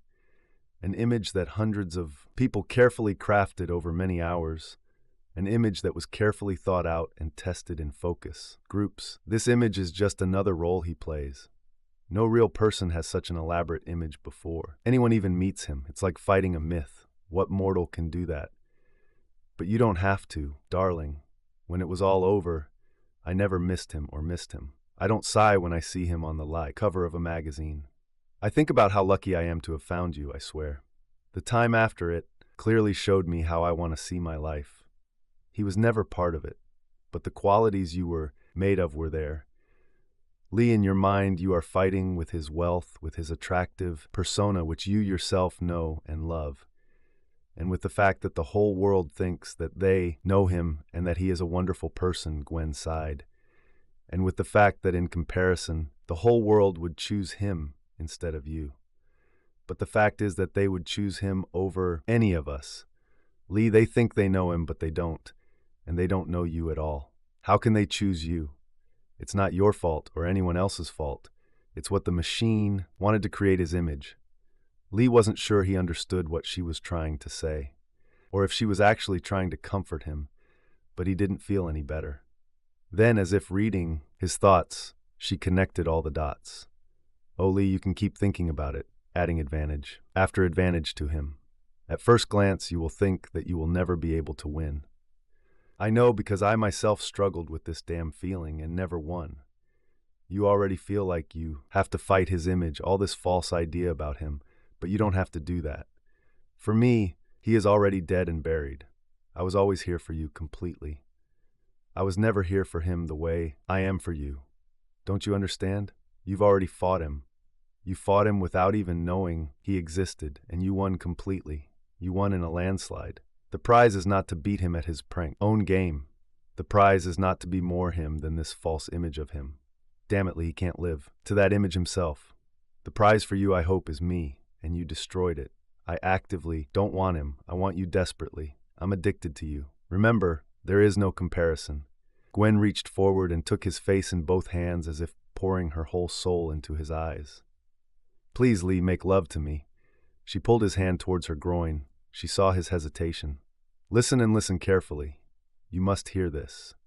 It's terrible, but I know what you're thinking, and I have to rid you of this delusion. Can you feel how excited I am? This is for you, not for him. And it never was for him. Was I horny for him? Yes, I was a young girl and he was a movie star. Did I scream with pleasure with him? Yes, she screamed. At that moment in my young life, it was the best thing I had ever experienced, powered by a school fantasy.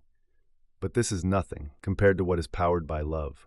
I swear, damn it, Lee, romantic, slow, fast, rough, dirty, you dominate in all these categories. And this does not mean that he is somewhere close to sixth. Name any number, you're on top. Gwen felt silent. You on my heart, Lee, and my body follows, never the other way around.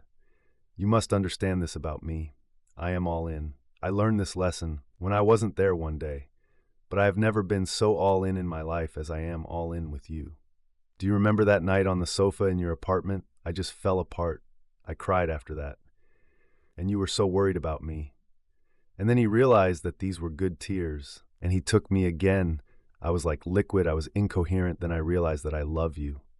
It was the first time I made love knowing I was in love, and I just lost myself in it. You destroyed me. It was 10 times more than I had ever felt before.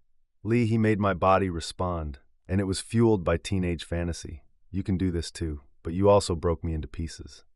You confused my thoughts. You enveloped my heart and intertwined my soul. These are all parts that he never touched, could not touch, and was unable to touch. You conquered them all. Gwen sat on her knees, exhausted by the situation. Thinking about something, she suddenly pointed to the door. Her voice rose, expressing both desperation and excitement. If he walked in here right now, the way I am now, all horny and turned on and ready, I'd throw him out, even if you weren't here. And you'd never know about it. I want you, you and only you. What I have is the most important thing for me. I would trade all my memories of him for one night with you. I know that other girls might not have made this decision if they didn't judge me by them. I really walked the path that they only imagine in their fantasies. Those girls who didn't go through it are still floating on a cloud, wondering what it could have been like. I've been there, and they should listen to me. Never settle for a man you don't love, even if he's the man of your fantasies. If you love him, you will not have doubts. But if you do not love him, then insecurity will become a part of your life, and it will spread. Honey, let me try to get this across to you. There are guys out there who are just as attractive as he was back then. None of them will force me to go to bed with them. For me to be with someone solely because of their looks, the conditions would have to be as perfect as they were back then, and it would still leave me with a bad aftertaste. Gwen winced, afraid that she had created a bad picture in his head again. Sorry if I'm overstepping the mark, but this is important. Lee, imagine the hottest actress you can imagine. In reality, she would look a little different, which would weaken your fantasy. But imagine if she looked exactly as hot and beautiful as she does on screen. She offers herself to you, and not only offers, but also craves. She might be the sexiest woman you've ever seen. You know what? I give you permission, right? Now, you can take it. All you have to do is enjoy it, and come back to me with your love for me. I'll let you do it right now. It will tear me in half, but right now I'm saying you can do it. Damn, I've gone off topic. Gwen looked ready to throw up. Although the situation is completely different from my affair, the point is that you will come back to me. Love is so strong. Lee, after we broke up, I didn't have anyone, and it wasn't a difficult transition from him to being alone. That should tell you something about our lack of any attachment or emotional connection. When others found out about my connection with him, I became for them only a source of information about him. It was all-encompassing. Normal conversations stopped. They turned into interrogations about him. They didn't even care about my answers. This damn Hollywood image machine is what they wanted to confirm. If I gave a contradictory answer, he was often met with an angry, "You must be mistaken." I thought I would never find love because no one cared about me anymore. I would never have gone with him if I knew what it would lead to. And of course, I would have kept it a secret if I had known what would happen. I later moved to do just that. When paused for a moment, thinking about what to say next, she found a topic. There are several photographs of us on the internet where we are with him at a couple of parties at his house. They took place every Friday and Saturday when he was at home. These were just regular beach parties, but there were 100 or 1,500 people there, and there was every kind of alcohol you could imagine, as well as enough salads and sandwiches to feed half the world. There were drugs, but he did not provide them, and he wasn't trying to impress anyone. Even though he did it naturally, he didn't try to turn on his charm, which of course he had. He just had a great place, and he could provide fun, so he created that opportunity for people. And people enjoyed it. He interacted with people, joked, talked, and enjoyed his time. And sometimes someone took photographs. He did not make them himself and did not order them. They were just spontaneous shots of people at a party. These were not stage shots, just photographs to remember a good time. I'm in some of these photographs. Most of the times I'm there, he hugs me. People find these photos on the internet. This happened with the ladies. Someone found a photo of me and the movie star. They started digging deeper and found a few more. There are not many of them, but enough to understand that they are not fakes and confirmed that it is me. It's like a scarlet letter that I can't erase, that destroys everything it touches. Let's go back to the picture I painted for you. You would enjoy your time with the hottest actress, but you would come back to me because you love me. My reaction was even stronger. I didn't want those memories after people started treating me like that. I wanted to throw away this time with him, and I still want to. He did what I expected of him. In that respect, he was a real gentleman. He was a great guy in terms of how he treated me at the party. I didn't feel cheap, a girl of easy virtue, or a toy, but he never loved me. We were together after parties, but it usually didn't last long because the parties went on all night, and we were tired. On those evenings when there were no parties, we had more energy. We did this, and then we just chatted until, we did it again when fought back tears, forcing herself to continue. It was the best thing that could happen in such a situation. I didn't become a princess, so there was no crash back to reality. I perceive you as a real miracle in my life. That's why I hid my past.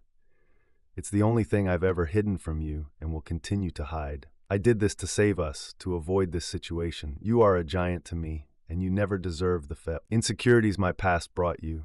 I've never disrespected you. You mean more to me than any other man I have ever known, including my father. By the way, yes, if he had known about this possibility in advance, Dad could have told me that since I'm young and free, it's worth a try just to have something to remember. But Lee, my mother, would never say that. She was horrified to learn about my past. She thanked all the heavens that her daughter managed to overcome the time when she played the role of a harlot and found a real man who has her heart completely. Mom doesn't think that my time with a movie star is something cool. For her, it's terrible. I never considered myself a fool, but I slept with a guy only because he was handsome and famous. Did I hide my shame from you? Yes, such a woman is unworthy of you. I didn't know you then, but I was so disappointed with myself after that I tried my best to become a better version of myself. I had changed by the time I met you. Lee, I never thought I would meet a man as wonderful as you, but I wanted to be worthy of at least an ordinary man. I needed to change. I needed to set boundaries for myself to respect myself. Many women dream of having one wild, reckless adventure, forgetting everything else. I've had this happen, and it cost me too much. I was never going to repeat what I thought was a huge mistake. Lee couldn't help himself. Her words made him raise his eyebrows. No, it wasn't DiCaprio, damn it.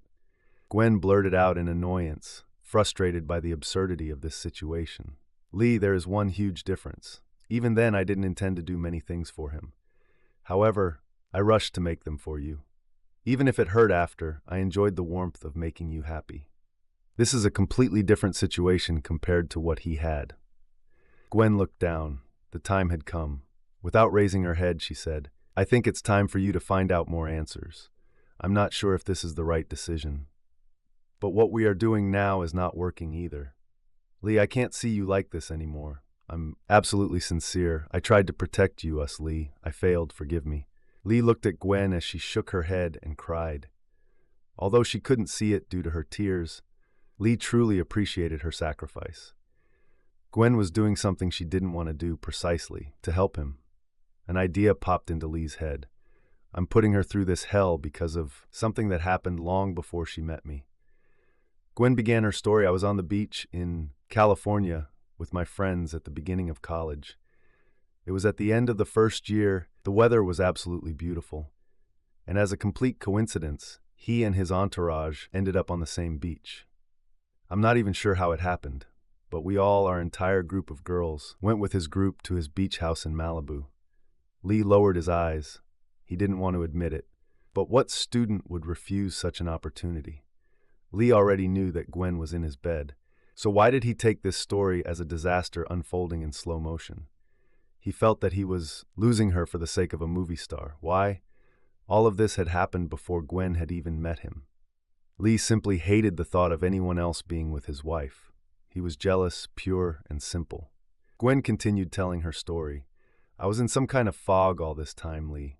Somehow it turned out that at the end of the evening he chose me, probably simply because I could still stand, which could not be said about my friends. I was too nervous to drink, and if I had, I would have vomited. It just couldn't really happen, It couldn't be him. I was not crazy about him. That is, he was not my idol or favorite star, but he was a star. Sorry, Lee. But he was also much older than any guy I'd ever dated. I was not yet 20. I didn't know what to do. It was too hard for me on many levels. He was a famous, handsome guy, okay, very handsome. She softened her tone so as not to offend Lee, and at the same time he acted quite nice, not like an arrogant celebrity. Before that, I only had a couple of guys, not much experience. I immediately felt that I was not up to his level. Feelings of inadequacy are a powerful catalyst. Add to this his fame, and even without makeup, he was. She trailed off again, trying to soften her words. He was very handsome. She looked away, unable to meet Lee's eyes after mentioning his appearance again. Every mention must have been like a knife in his heart. She cursed herself for her carelessness and continued. We found ourselves in a glass mansion overlooking the Pacific Ocean. It was also overwhelming. Honestly, if it was Weird Al Yankovic in this situation, he would have lit my fuse too. It was all unreal. There was nothing ordinary about this. It was like a step beyond reality into some kind of fairy tale. I threw reality away. I found myself in a luxurious house on the ocean in Malibu, like in a movie or magazine. I chatted calmly with the guys and girls who starred in the films, and the one who brought us to his home was a real star of the first magnitude. Nothing was real. It was an alternate universe, where nothing had consequences because it was all a dream. Lee, forget about the wedding. He wasn't even going to date me. He had no time for this. He didn't know me. And forgive me, my love, he already got what he wanted from me. Lee winced. I'm so sorry I hadn't met you yet. You do realize that if I knew you were in my future, I would never have jeopardized that by doing what I did. I wouldn't even leave the beach with his company later. When he stopped calling, I wasn't sad. I just thought, wow, how did I end up with these memories? I never had the desire, like some women, to risk everything for some crazy romance. I just melted with him. His looks and his fame are what kept me going. I was so superficial and so young. So Lee, that's the whole story. Oh God, I pray you continue to love me even after you have learned this. She bowed her head, lowering it as if offering herself to Lee. She is completely in his hands. She is his so that he can either keep her or destroy. The last thing Gwen wanted was to discuss the intimate details of her past with another man with the love of her life. The first night, I stayed with him and left the next morning. 2 days later, I was invited to his house again. I went but didn't stay the night. 2 days later, I was invited again, and I stayed the night. And 2 days after that, I was invited again, and I stayed for 3 nights in a row. At the end of the weekend, he called again. I warned him that everything would be difficult since biology was in charge for the week. Her face brightened as she looked up at her husband. So you see, I turned him down, just like I sometimes turn you down. He received nothing from me that you did not receive, and you received much more than he ever received. He took a break from my company for that week. Apparently he wasn't that interested because I never heard from him again. I'm sure he has a notebook full of such girlfriends. Gwen took a deep breath and looked closely at Lee to see if she should continue. Darling, I'm so sorry for what I'm going to say next, but I don't want you to be tormented by questions. She raised her eyes to the ceiling, her gaze wandering around the room, never focusing on anything. Oh God, she wiped away another tear. I gave him pleasure. I can't say that it impressed him much, but he praised my efforts. I just had so little experience. I know it sounds pathetic. I'm not sure if it was a compliment.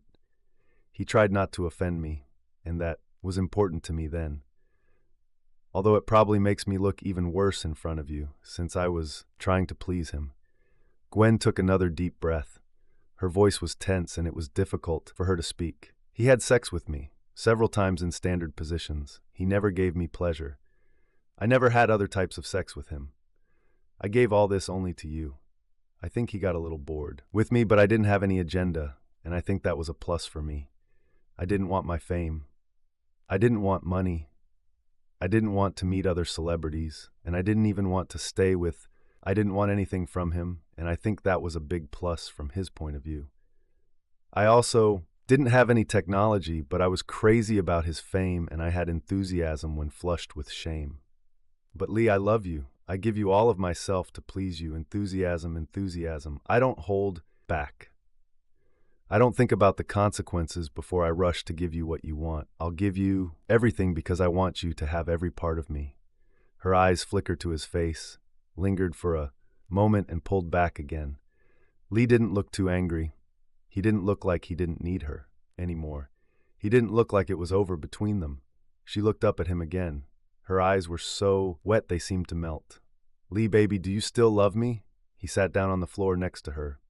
Opening his arms, Gwen immediately found herself in them. She was crying.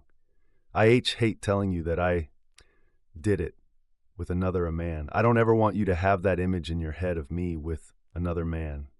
I don't want that picture to cloud your heart. I want all my moments to be only with. But what we both need to understand is that all the moments that I can control will be only with you." Gwen paused, panting, trying to calm herself, and then hurried to continue before the next sob took her breath away. Lee rocked her in his arms. Oh, how Gwen wanted him to tell her he loved her, or show it. She held him as if she might lose him. She suppressed her own desires, thinking, "I just told my devoted husband, who always puts me first, that I was a bright, handsome Hollywood millionaire's pleasure toy.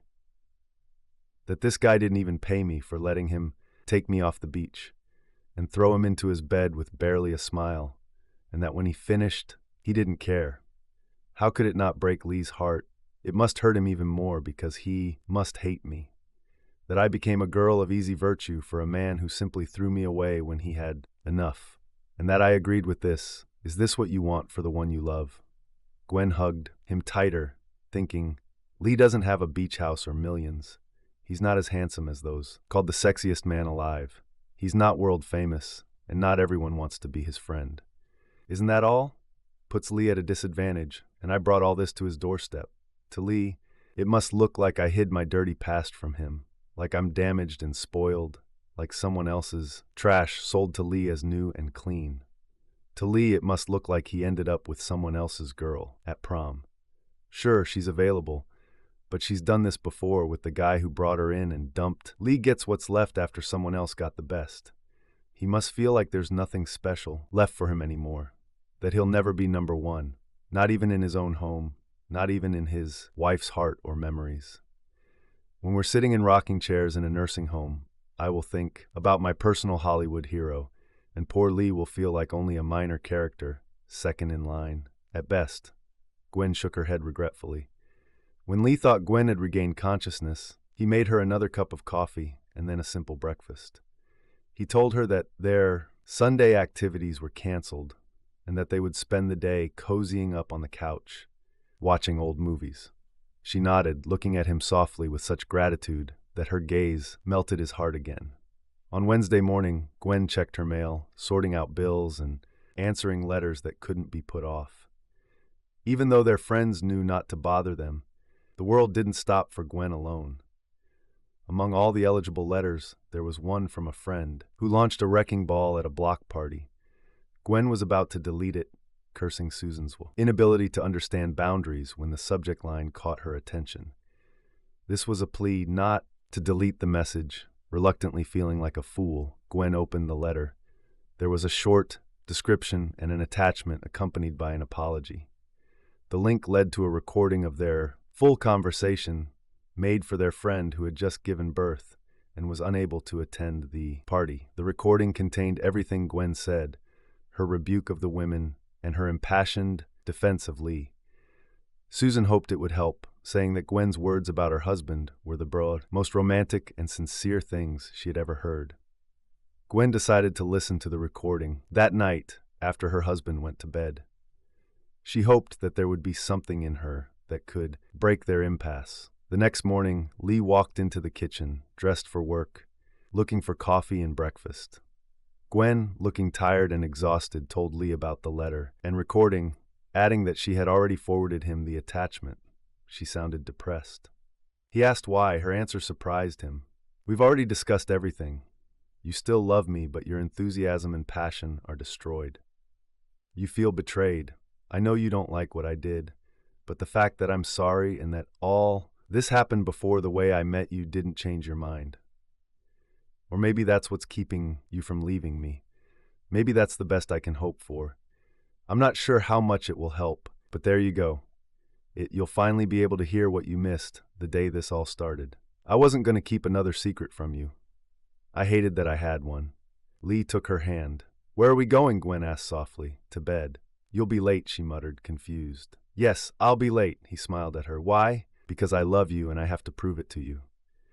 Gwen's eyes widened as she casually imitated a loyal puppy walking beside him, never taking her eyes off his face. Lee slowly made love to her. At first she was hesitant, as if his touch might pollute him. But as soon as he made it clear that he would still touch her, she grabbed onto him tightly. Lee wasn't sure if she was in constant state of arousal or barely aroused due to all her other emotions. Gwen enjoyed having Lee with her. Life can be complicated, but it was so simple and clear. Afterwards he said, "I love you. I'm figuring this out. I have no plans to leave you." To his surprise, Gwen almost despaired. "A part of you is already gone. I guess I should be grateful for the part that still loves me. It seems a part of you is gone, and from you too." "I feel it, Lee. You are more. I'm not as happy as I used to be. I don't think my current behavior is a self-fulfilling prophecy, although I admit that my sadness doesn't help you feel better." She looked him straight in the eyes. "I hurt you. This is the last thing I wanted. The last. Worse, I don't know how to make it better. I don't know how to return your smile or replace it with a new one, even if I refuse to restore the old one that I want so much. I love you completely." Gwen noticed a shadow cross his face. "Wait, that's what it's all about, right? You're not as upset about me being with that man as you are about." "Wait, so that's the thing, right? You're not as upset about me being with that man as you are about the fact that, oh God, it's because I kept it a secret." Something familiar flashed in Lee's eyes. Gwen felt that she had found the truth they were looking for. She was sure that Lee wanted to tell her something, but he held back. She wondered if it was because he had been unsure for so long that he needed her to figure it out for herself. Lee started to speak, but hesitated or stopped mid-sentence. "That's what." "What exactly, Lee? Please tell me." He looked confused, as if part of him wanted to be happy, but another part wouldn't allow it. "I can't take any more days off. I have to go. I promise. We'll talk." Gwen understood. When Lee quickly got ready and left the house, she was left thinking, "I have to understand this and act. Okay, I realize that I have to act. I just don't know how, but it's already a start, and it's much better than what I dealt with last night." Lee returned home after a long day of work, during which he was constantly distracted by thoughts of, Gwen, did she finally figure out what their problem was? All this time he restrained himself from prompting her because she had to understand everything herself. Otherwise he would not be sure that it was sincere. The morning gave a hint of a breakthrough. Lee wondered how far she could go and how quickly. He appreciated her loyalty, but he didn't understand how she didn't notice that she was undermining everything she was trying to prove. Lee became even more serious. Gwen loves him, but perhaps not unconditionally. For the first time, he had to wonder how deep her love was because the secret she kept became the line that she did not want to cross. He liked that she was now trying for him, but he was still waiting for real progress. He thought, she says she doesn't like living like this, but everything depends on her. I can't lead us forward. It's all in her hands. Lee hoped that she finally understood everything. He was already he was tired of this endless thinking about the past. When he opened the door and saw his wife, the image of a real goddess appeared before him. Gwen stood in the kitchen, her long hair loose and curled, cascading over her shoulders, her hips round and curvy, encased in a garter belt that led into thigh-high stockings that ended on slender legs topped with 4-inch heels. Her makeup was impeccable. She knew how to emphasize her lips, small nose, and large expressive eyes, making him see nothing around her except her face. Lee had seen this image before. Gwen later swore she had a ton of makeup on, but to Lee it looked so natural, as if it had always been this way. Ah, these women's miracles. Contrasting with the playful, sexy image, Gwen quickly and nervously shed her robe, throwing it to the side, trying to strike a pose especially for him, obviously, carefully thought out. These few seconds were a delightful combination of her essence and fantasy. Gwen, but at the same time a real bomb of dreams. Lee paused for a moment, admiring her. However, he didn't move towards her, didn't hug her, and God helped them both. He didn't look truly happy. Gwen's heart sank, but then she nodded decisively, showing that she understood. Lee's heart jumped. Perhaps this was the breakthrough he had been praying for so long. Gwen spoke in a soft, sincere tone. Lee, I think I understand, but I don't think I fully understand at all. I want to ask you about the parts that I don't fully understand, but I don't think that's it. What do you need from me now? Therefore, Lee? She tried to take a small pose again, one foot in the fantasy world for him, the other clearly in reality as his loving wife and partner. I think I've got a very important part figured out. I want to tell you what I think, and then ask for a little direction, just direction, Lee. No hints, no answers. I think I know what I need to do. And I feel that there's a certain way to do it. But damn it, Lee, I'm not sure I have that way quite, right? And I had a plan. I wanted to give a gift that and myself to you. She moved her hand up and down as if showing off her toned body like a model on a show.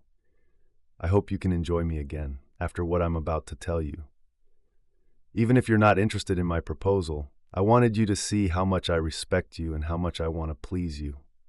Regardless, right whether I understand the next step or not, I need you to know that every part of me belongs to you, that I am not hiding anything anymore, ever. These last words caught Lee's. She saw his eyebrows rise. Yes, love, that's reassuring. I hope I'm on the right track. And Lee, I can't apologize enough if I'm wrong. Anyway, please accept my apology, my attempt to protect us. I ruined everything. I know you've heard this too many times. You need action. So here it is. Gwen leaned forward, not as if to pose. She tried to get closer, as if trying to pour her words into him. Lee, there's no one I trust more than you. In fact, I trust you more than I trust myself right now. So, there's one more part of the secret I've been keeping from you. One last thing. You haven't yet, you know. This is the last part, Lee. The very last part. After this, there will be nothing hidden from you anymore. I didn't want to disrespect you by not telling you. You weren't upset with my behavior in college. You're upset with my behavior now. It's not my relationship with him that disappointed you, but the fact that I wasn't honest with you. Gwen saw Lee's shoulders relax and his face brighten. Lee straightened up, his face brightened, and he even dropped the jacket that he had been mechanically holding in his hands all this time. At first, Gwen thought he was stunned by how wrong she had been, but Lee shook his head slightly and looked up, his face showing not so much joy as relief. Wow, she thought, how long he kept this to himself. Am I right, Lee? Should I keep opening up? He nodded, struggling to contain his strong. Gwen resisted the urge to run into his arms. Lee needed her to finish first. It's not that you're so bothered by what happened before we met. Look, I never expected you to be happy about what I did. I'm ashamed of it myself, and not just because it ruined my life. I never expected you to be able to enjoy my past, and certainly not how it all turned out. But I didn't think about the consequences that wall had for you. My focus was on that. Wrong. Lee, I don't think it's him that upsets you. It's the wall. It's the idea that I could keep a part of myself separate from you.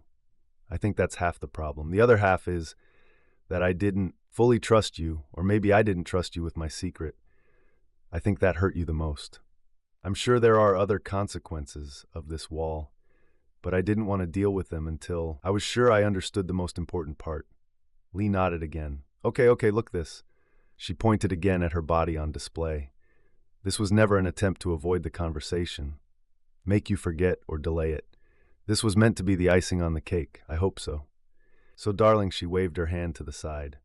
I also made you whiskey with ice, just the way you like it. I can tell you the last thing on my knees if you want.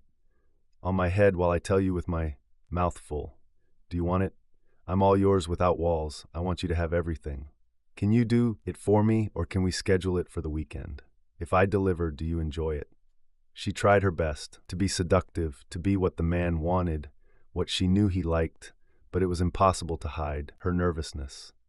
Lee knew that she was not trying to delay the moment, but was simply trying to figure out exactly how she should proceed next. Damn it, Lee, I need to say this. I promise I'm not backing down. It's important that you understand how and why I messed up and accidentally hurt. The pain of the past clouded my vision and distorted my perception so much that for a long time I could not see otherwise. Usually I'm not blind to your needs and views, but this baggage has been following me since I didn't know you. My blinders existed on my eyes before you. I deliberately decided to leave them to keep the secret a secret, and then it became my defensive reaction as if it were a part of me.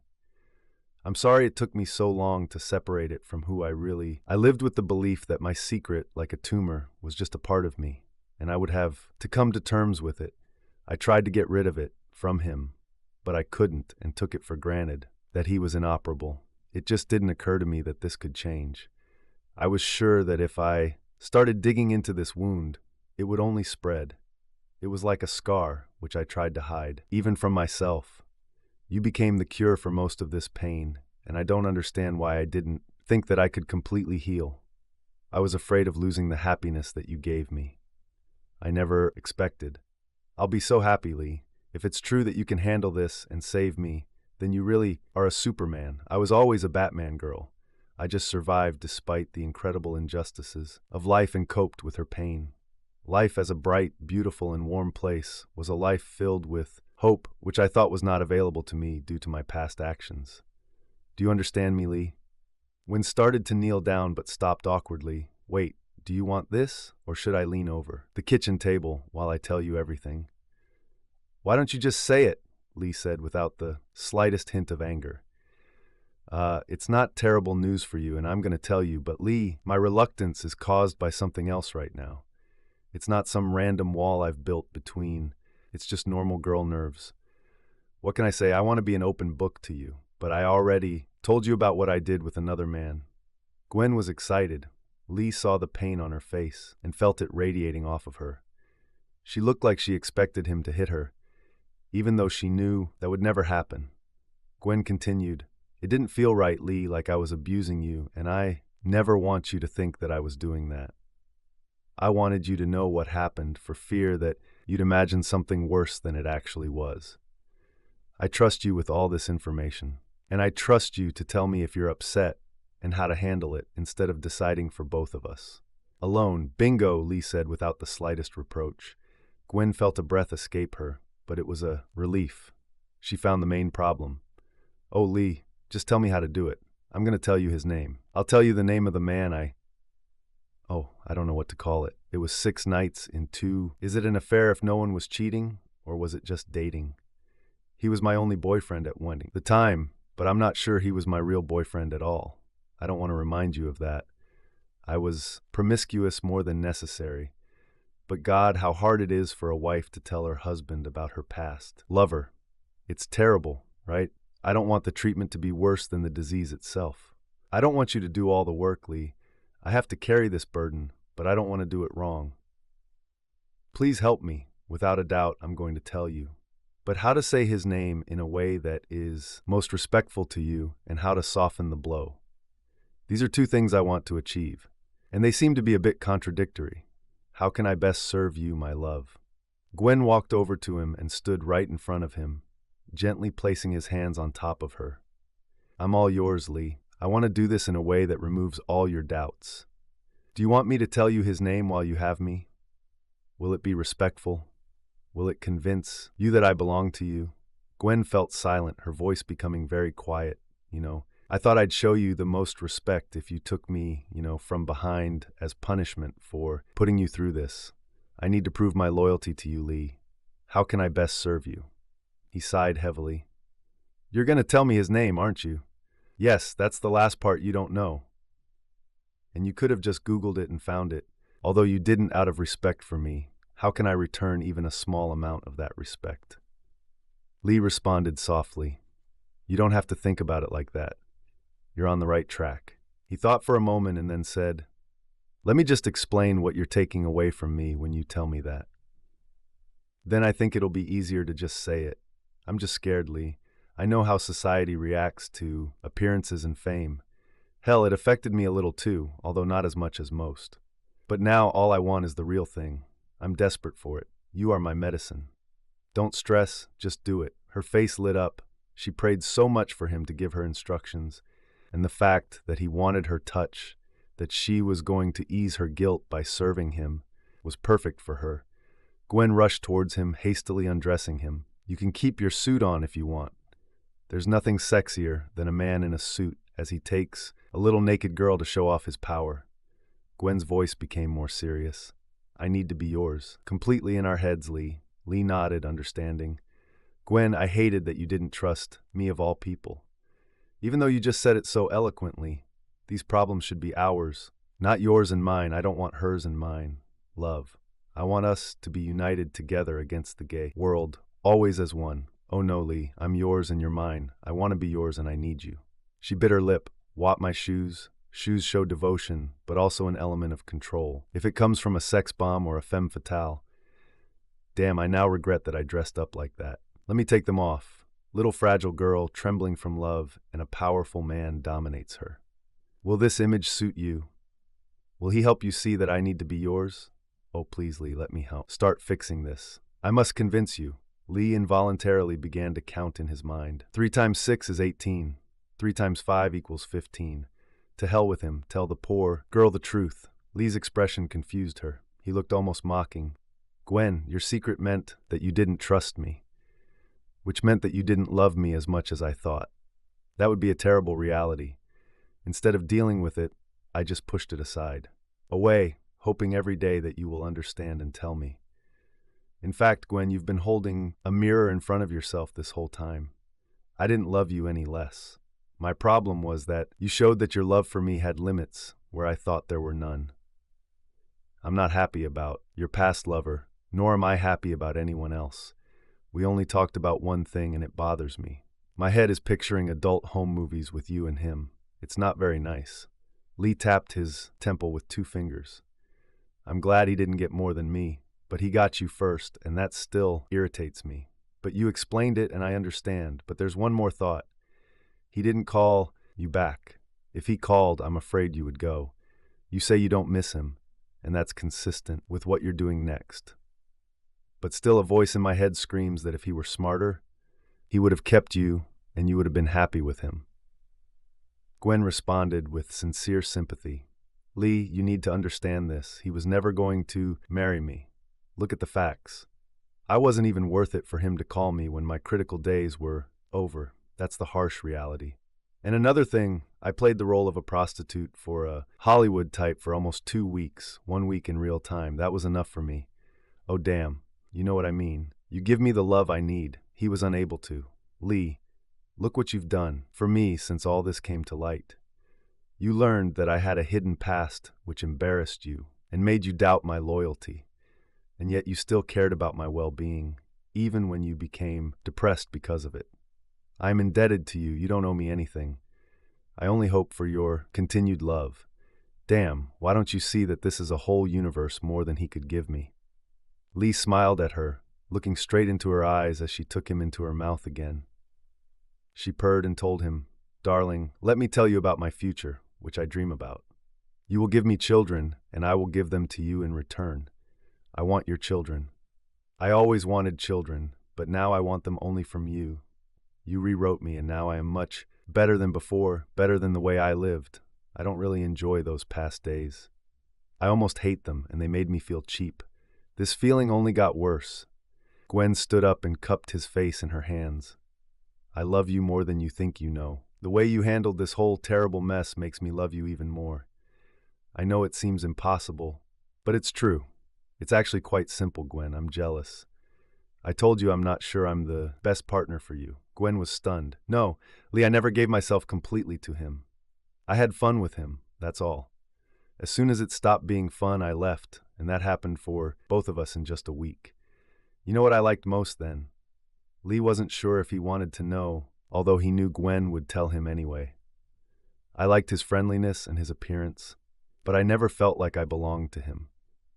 The sex was good by the standards of the time, and my then inexperienced perception, although now I understand how mediocre he was. But what I really liked was sitting on the balcony right on the ocean. It was amazing, but even then, in his company, I felt alone. In the end, to stay with him, I would have to give up, either my self-respect or something else. But even that wonderful balcony was not worth it. Even then, I knew that I would leave. I already understood that I could not give him all of myself, as many of those desperate people I met in Hollywood do, trying to hide their inner pain. He was the only one who seemed more down to earth among all this Hollywood crowd. They clung to the illusion, and he saw it as just entertainment. For him, it was a game. He enjoyed it while it lasted, but when it was over, he was simply looking for a new hobby. This was his advantage over others. That's why a student like me was able to connect with him for a couple of weeks. He wasn't desperate to maintain this image. It was just a game and nothing more. It did not require thinking. But when everything started to require thought or commitment, that bubble burst for me. But Lee, he never fully understood himself. I think he was aware of his strengths and weaknesses and understood how far he was willing to go within the confines of his star life. But he never tried to reflect on his core beliefs. He just shouldn't have thought so deeply about himself. He was only interested in another attraction and not in the journey through. This ride might have been fun, but it wasn't the whole life. And that's not enough for you, Lee. You want something more, a life full of meaning. That's what I wanted, even then. I realized that I wanted someone with whom I could spend my whole life sitting on this very beach, and that it would take effort. I knew that this was not just entertainment, but something deeper. And when I met a person who wanted the same thing, I realized that it was worth fighting for. And that's why you're so superior to him. Gwen looked sad. Lee immediately realized that she began to feel sorry for those people from Hollywood. This was a revelation for him.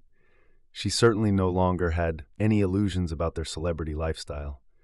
Her eyes were directed somewhere into the distance, as if she was thinking about something deep.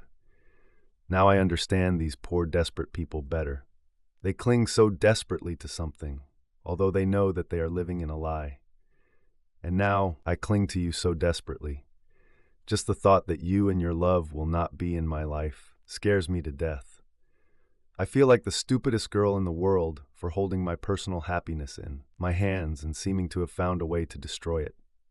I had already changed before I met you, and after we met, I tried to become even better to meet your expectations to be the woman you deserve. I feel terrible and stupid for not telling you about this secret. I was so afraid, Lee. Please understand that it was not mistrust of you. I could not cope with my own fear. It hurt me so many times, so regularly, that I was scared to death, afraid to touch this pain again. Gwen, we took a big step today. I don't want to rush you. You need to tell me, but not now. Soon, but not today. We made good progress today, and we don't need more. But you need to know this, Lee. Gwen blurted out in surprise. Yes, I probably do. But more than that, I need you to become a part of me. The fact that you are going to tell me everything makes me believe that you really trust me. I'm sorry, but I still want to see the evidence. Although I see that you are suffering, I cannot allow it. Gwen's eyes widened even wider. Even now, when you're so close to getting what you need, you still protect me first. It's my job. I love you, and I love you. That's why I have to tell you everything. He smiled widely and kissed her passionately. When their kiss broke, Gwen could barely breathe. She took a breath and asked, casually, why do these Hollywood macho men have such stupid names? She loosened the hug and pulled away slightly. I mean, Sylvester is the name of a cartoon cat. Arnold used to be a pig on Green Acres before he became Mr. Universe. Clint and Bruce became famous on screen for their decisive actions, but their real-life names don't exactly inspire confidence. Gwen went to the refrigerator to add ice to Lee's glass. As she threw the ice cube in, she turned and smiled and said, "None of these movie characters have a manly name. None of them are called Rick or Nick or Lee." Gwen beamed with a smile. She poured a decent amount of whiskey into the glass and took a long zip herself while taking off her shoes. And his name, to be honest, is kind of not very menacing or masculine, more like some spoiled guy from a rich fraternity. A name that makes you think of a real man walking up to such a guy at a party and stealing his girlfriend. Gwen returned to Lee, moving closer and touching his heart, broad chest, with her free hand handing him the glass. She slid back onto her knees and looked into his eyes. She was nervously absorbed in her monologue, putting all the pieces of the puzzle together for her husband. And his last name is even worse. Well, he's handsome. So why was he named after a body part that is so unattractive? This is the part that will never look good even if shaved, and is known for smelling. She doesn't excite anyone. And the best that can be said about her is that you don't notice her. Suddenly, Lee exclaimed, "You slept with Chad Pitt." She staggered back, turning pale, and fell to the floor. This was the moment she feared most, that he would leave. Leaving her. She prayed for the earth to open up and swallow her, so she wouldn't have to see her love and life go away with that deafening blow of pain. Lee continued, his voice growing louder. Were you with Chad Pitt? Did you spend 6 nights with him? Oh yes, sorry, 6 nights and 1 afternoon. Oh heavens and 64 monkeys. You were with Selma and Louise's boyfriend, just like them. God, his wives are always on the cover of People and Gossip. Maybe you're right. Perhaps the first rule of the Chad Club is to never talk about the Chad Club. Damn, he's a handsome guy that even men respect. Oh damn, I'm just lost now, right? Oh Gwenny. Lee turned his gaze to her eyes. No, honey, no. Didn't you hear anything I said? She screamed. Lee looked at her and his face suddenly brightened. She felt the change in his mood. It even seemed to spread to the entire room. What she saw frightened her more than anything that had happened up to that moment. Lee's uneven, bare-teeth grin was not his thing at all. He seemed to be barely holding back his laughter as he asked, "So that's how it was with him. What is he really like?" Time stood still for Gwen until Lee doubled over laughing. She froze, and then a furious anger flared up inside her. "How could you do this to me?" she screamed, slapping his legs like a dog demanding to be let out. Lee picked her up from the floor and kissed her roughly, making her instantly melt. He stood right in front of her and gently but firmly lowered her to her knees again, leaving her no opportunity to resist. "Do it," he said, both remembering what Gwen had asked him to do earlier. Gwen hurried to follow his orders. She was so awkward that nothing worked. Fearing that she was disappointing him and losing her chance, she looked at him and saw confusion on his face. He saw her despair, happiness, and desire. She wanted to satisfy him, but she also longed to be with him to renew their connection. Gwen was desperate for him. Then Lee leaned over and hugged her tightly. So tight that it was difficult for her to breathe, but it was amazing. Lee tried to make sense of it all. She had finally trusted him. The wall between them had collapsed. She was real. She was sincere. It was Gwen, the same Gwen he always knew, his Gwen. "Sorry, honey, I still can't get over it. My inappropriate joke was to let you know that everything is okay." "Well, that should be okay, right? I don't want to lose you, and these are my only options. Keep you or lose you. I didn't want you to think that I didn't want you. I like it. Chad Pitt? Hell no, I hate it. Maybe I'll feel insecure for a while." Gwen studied him like a targeting computer. Nothing about him seemed uncertain. She watched as he shrugged before he spoke again. "But if you're telling the truth and you really did reject him, for me, then I feel pretty damn manly." His smile became wide and toothy. Lee looked down at her. He was so happy with her. Gwen's eyes widened again and her mouth fell open. It wasn't about who the guy was. It was about the fact that she didn't trust Lee to tell him. Now he knew, and it didn't matter anymore. She told him everything and it made him happy. It was a miracle. Lee spoke again. His voice was normal, even playful. "I mean, if I just beat one of those singers that guys can't understand why girls like them, then there wouldn't be any benefit. But to beat an ordinary guy who is also a billionaire, a movie star, and a handsome guy that's fair competition, victory is victory." Gwen's head began to spin. She had never imagined a reality in which Lee could find out the truth without it having devastating consequences for them. Her breath hitched as she heard Lee's tone change. "But the idea that you thought he was so superior to me that you couldn't tell me the truth is something I may have to work with." Gwen cringed, expecting the reproaches to get worse, but Lee surprised her again. His tone became softer. "But if I win, then it's a victory over a worthy opponent, and that fills my sails." Lee thought for a moment, then nodded sharply as if accepting his own verdict. No more words were needed. He agreed with what he had already said. Lee was truly a winner. The emergency has passed. Her seemingly eternal nightmare came to an end. Gwen covered her face with her hands to keep from suffocating. She cried big, happy tears, thinking about how she may have once been with Achilles in college, but ended up marrying Superman. "But this leads to my second apology speech, Gwenny. I did this without thinking about whether what you said was true, so in a sense I was testing your loyalty, and maybe I'm a fool. But I believe you. I believe that if you were at the height of desire and had to choose between us, you would love me enough to choose me over someone who everyone, including me, would consider a superior physical specimen, an instance that has bonuses such as wealth, fame, and a beach house. This list could make me doubt myself, if not for one, but I have something better than all these things you and I believe in it. As much as I hate competing with him in my mind, I also know that incredibly, I won. You said it perfectly. You are the prize I want more than anything in the world, and somehow I got it. I think I might be obsessing over the fact that he ended your connection. Calling it a relationship seems like an over-reverence. But despite all the odds and obstacles, here we are together, and it makes me feel like a king, a big fat fucking king. So here it is. Gwen was shaking. So do you still love me? She whispered. Oh God, I couldn't love you more, darling. Can you live with this? She was stunned, truly stunned. He looked at her very seriously. I'm sorry, Gwen. Why? What's happening? Even though everything was going better than she could have ever dreamed, Gwen was still expecting a catch. I know we should make love now, but I can't help myself. You will be punished with sex like a king. My Lee, her eyes filled with tears of joy, he saved her again. I won't hold back. I don't want to.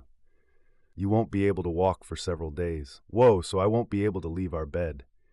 He smiled and nodded. Yes, you will be my constant and irresistible goal. Come on, my powerful one, you have to dig mine, she whispered with a blissful smile. Oh, thank you, God. Thanks a lot. Gwen wrapped her arms around Lee's neck and jumped into his arms.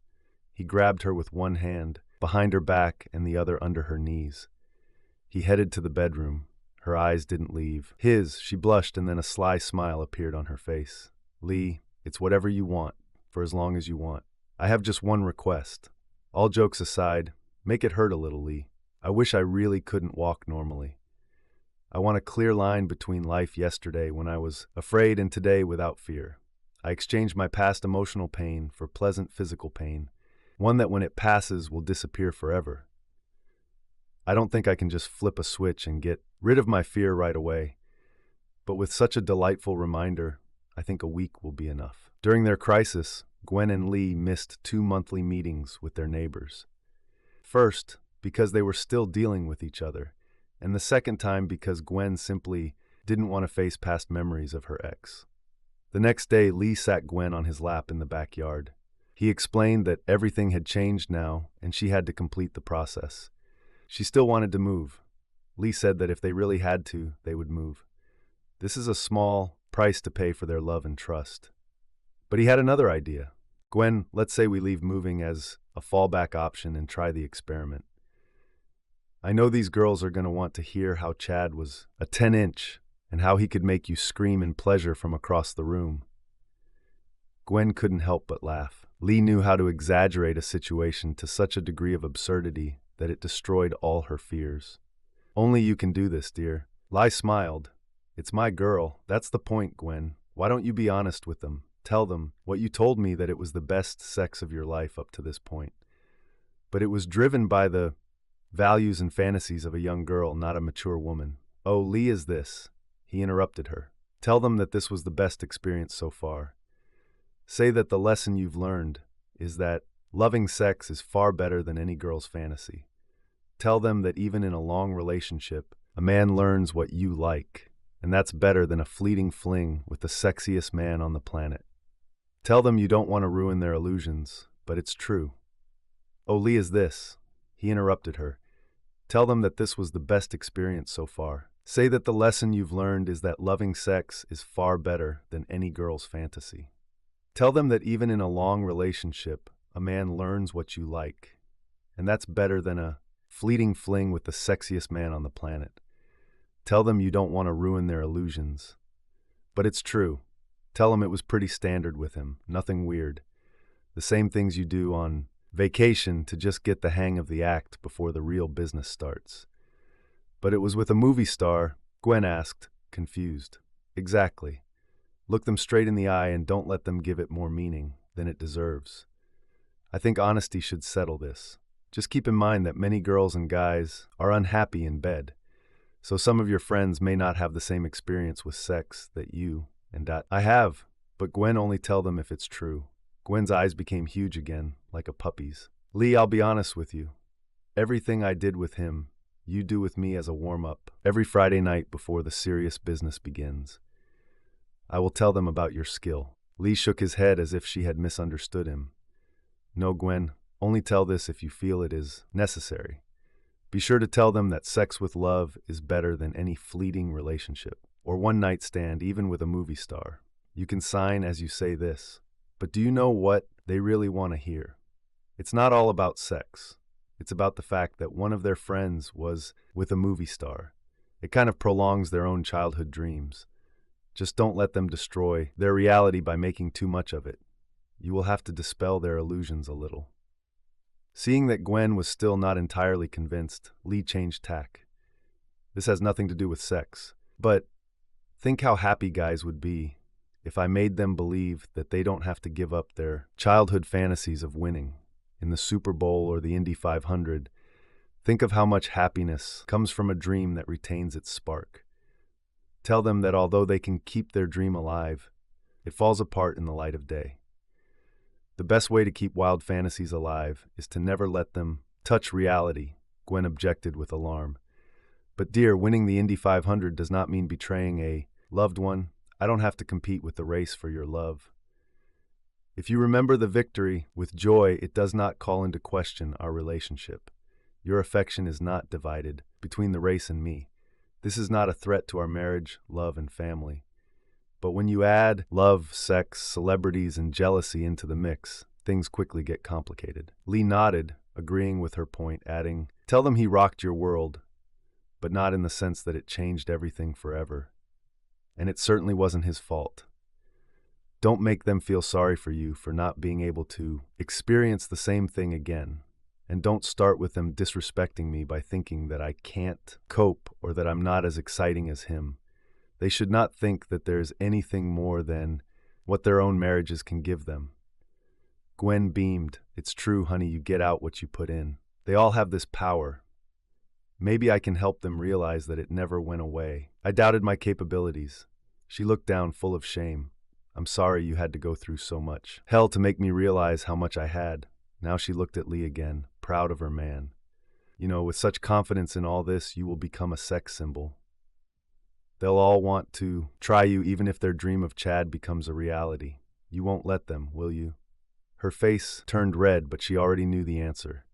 "You're the Superman in this." Lee did not deny her assumptions that he would be faithful, since for him sex with neighbors had no value. She moaned, softly feeling the strength of his will. He replied calmly and playfully, "You will become a sex symbol too, Gwen. Just don't give in to any of the guys or even worse, the girls. I think you'll have to watch how much you drink in public." She purred, "The only intoxication I need is you.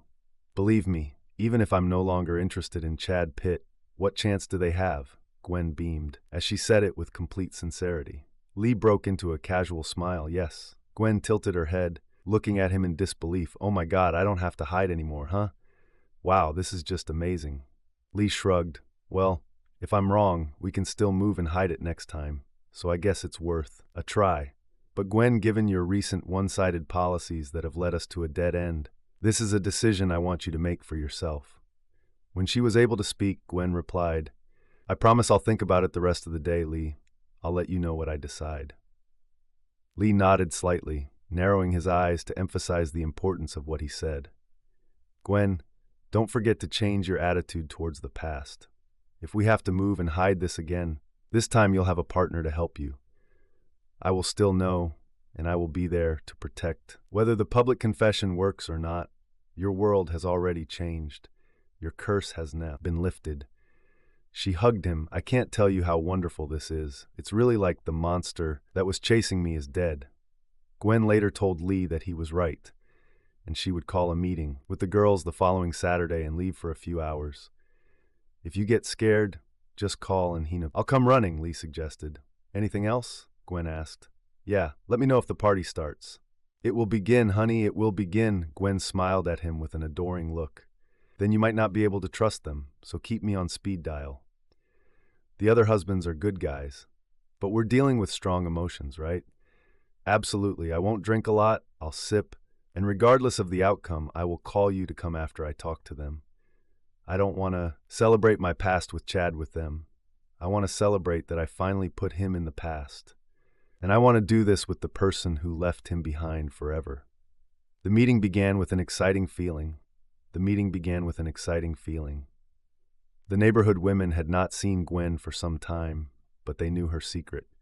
Now she was returning to them, and the atmosphere was filled with anticipation. What will she tell them? Gwen began by recounting the whole story and how much she was afraid. The meeting took place in Susan's backyard, who took on the role of speaker and told Gwen we all talked about it among ourselves to make sure word didn't get out. But that was the only thing we discussed. Then we left it. The girls promised me that they would look at the photos on the internet. No one, except me, knows who exactly that movie star was. We have seen how much you love your husband. We've seen what Lee means to you. Gwen added, and the sex with him is great. He's been great all along. But now, he set me free twice already. This is crazy. I'm just going crazy. There were approving glances and smiles around the table. But think about what he did for me. Now everything is out in the open. And I don't want you to know me only as that girl who once did what she did. I love being your friend.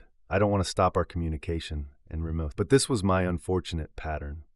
I always stopped communicating after someone found out my secret. Gwen tilted her head to the side, thinking about how much her life could have changed.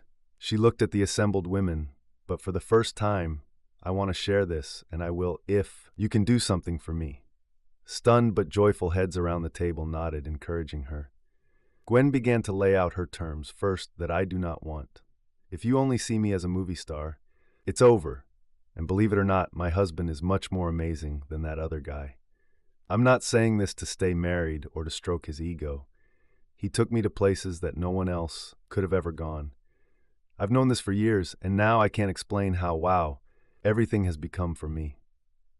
But I would like to share my past with you, if you understand that you and your husbands can also have what I have, and that it depends not only on your husbands, but on yourself. They nodded.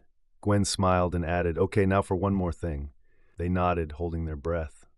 After I tell you everything, let's have a drink. I may not drink much, but I want to celebrate my freedom with you. They screamed with joy. Gwen said the next part very seriously, and then we'll all go home and have sex with our husbands. They laughed and shouted, maybe the first time you can imagine. It's a movie star. They giggled, but the second and third time they giggled again in anticipation. The third time will definitely be with your wonderful husbands who want to make you happy and who need you to be proud of them. And if you are, they will try to make you happy for the rest of your life. The girls exchanged happy glances and nodded enthusiastically in approval. Everyone was in anticipation when Gwen could not contain her joy. Well, agreed. Is everyone ready to go home and drive their husbands crazy? Yes, they shouted. Well, aren't you going to tell us? Asked one of the women with a racing heart. Yes. Gwen stopped and smiled at them, watching them tremble in anticipation. She looked around the yard, remembering the scene. This was her moment of release. She felt Lee everywhere. She could hardly believe that this would happen now. She took a deep breath and said, girls, for 2 weeks, I was Chad Pitt's girlfriend and lover. At first, the shock was palpable. Then it gained strength, and a loud cheer ran through the group as if they were cheering a conquering hero, attracting the attention of several neighbors who came into their yards to see what was the matter, including Susan's husband, the owner of the house. You can't just say that. Why don't you want to shout about it? One of the women shouted. Gwen explained, I've never screamed about it in my life. But why? You know, this moment with you, this release from the wreckage of my past, is what Lee gave me. This is something I've never felt before. When my college friends found out that I was with a movie star, instead of being happy for me, they began to pressure me. You are the first people with whom I can celebrate this. We do this together. Tears appeared in her eyes. I will only say this if you say it with me, and then I'll add something else. And please, girls, if you don't understand this, you won't understand everything. What I will say first is something fun that I want to share with you, but what I will say later is mine personally. It is the joy of my whole life, and nothing could be more important. Susan's husband looked at the worried women, who did not notice him at all. What the hell is going on here? Gwen whispered to the girls, and a joyful cry echoed around the circle. Stand with me, girls. They stood up, some even jumped up and down, and then lifted Gwen onto the picnic table where they were sitting. Gwen commanded, on the count of 3, and began counting down. They all shouted in unison. 1, 2, 3, I had sex with Chad Pitt. The girls danced and squealed as they looked at Gwen, who cried with happiness as she looked at them. With joy she shouted, I've had sex with Chad Pitt, but my husband is better at it. He does it much better in everything. He's very, very better. Gwen looked up at the sky, beaming, feeling the warmth of the sun's rays warm her face. But this warmth was nothing compared to what flared up in her chest. The woman helped Gwen down, but before she did, she noticed Susan's husband standing nearby with his jaw dropped. She thought, wow, Susan's husband didn't know the whole truth. It turns out the girls didn't talk about me that much behind my back. I appreciate their loyalty, but I don't want them to hide it from their husbands. I'll fix it. Gwen was shocked again that she could truly trust these women. These women knew her. They were older, married, and had children. They all knew what love was. Perhaps this changed everything. It was so different from what it had been before. Now she really had friends. She mentally thanked Lee for a new chance in life. She could never thank him enough. Gwen called, Lee gesturing for her friends to join the conversation. Lee, I know I said I wouldn't drink much, but now I want to. Can you come when it's convenient for you to celebrate with us? Her voice changed to a more sincere and thankful one. Lee, thank you. All this is possible, thanks. To you, I want to get drunk with the girls. And then when you take me home, I want to make love to you all night long. Call work and say that you will not come tomorrow. Yes, see you soon, dear. The girls heard Lee laugh and told her that he's already written it down in ink. My inkwell will overflow for you, so get your quill ready. The girls screamed with delight again. Gwen looked back at her friends and excitedly continued her conversation with Lee.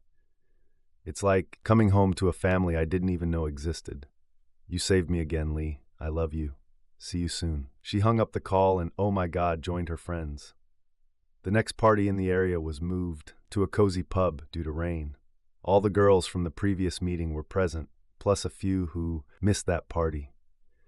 Lee and his friends overheard Gwen telling her friends, I thought we would have to move, but marriage to the perfect man made me change my mind. He stood up for you girls, and you all really tried. She cried, I can't thank you enough. For me, it will never be just water under the bridge. I still need you. Please don't tell anyone. Let it remain our secret. The girls were very happy about it. They felt like part of a special club. Gwen concluded, only if you treat Lee better than the fictional character on screen will everything be fine. You said that there was makeup sex. One of the girls asked the question with particular enthusiasm. Gwen interrupted her with even greater delight, glowing with happiness. Indescribable. This is my word. Gwen was delighted that they were asking questions about her husband and not her past lover. She looked around and leaned forward, inviting everyone closer to preserve the intimacy of a secret that was supposed to remain in the circle of trust. At first, I thought it was a damn traffic cone or something that got me. Girls, it was unreal. It was a completely different feeling. I was deprived of any opportunity to decide anything. It was pure dominance. I was sure it was a traffic cone, big orange like a lighthouse, tall and proud. But all I saw and heard was a deafening roar and a white blinding light. I swear I heard a voice, go to the light, and I went. The girls laughed and screamed until Gwen continued. When he was close to liberation, nothing held him back.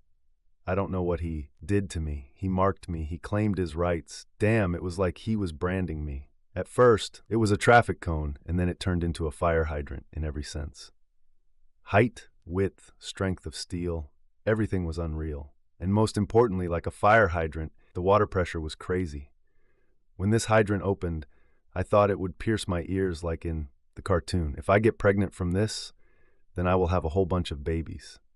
I will need help choosing names. The girls couldn't take their eyes off Gwen. Look at me, I'm shaking all over my body, just remembering it. I had never been so tossed from side to side before. I was completely disoriented. I'm not even sure where we started or ended. In the end, I felt like a piece of wood washed ashore after a storm. The girls looked at Gwen like she was a rock star. She dated movie stars and married a man who seemed to steal the show.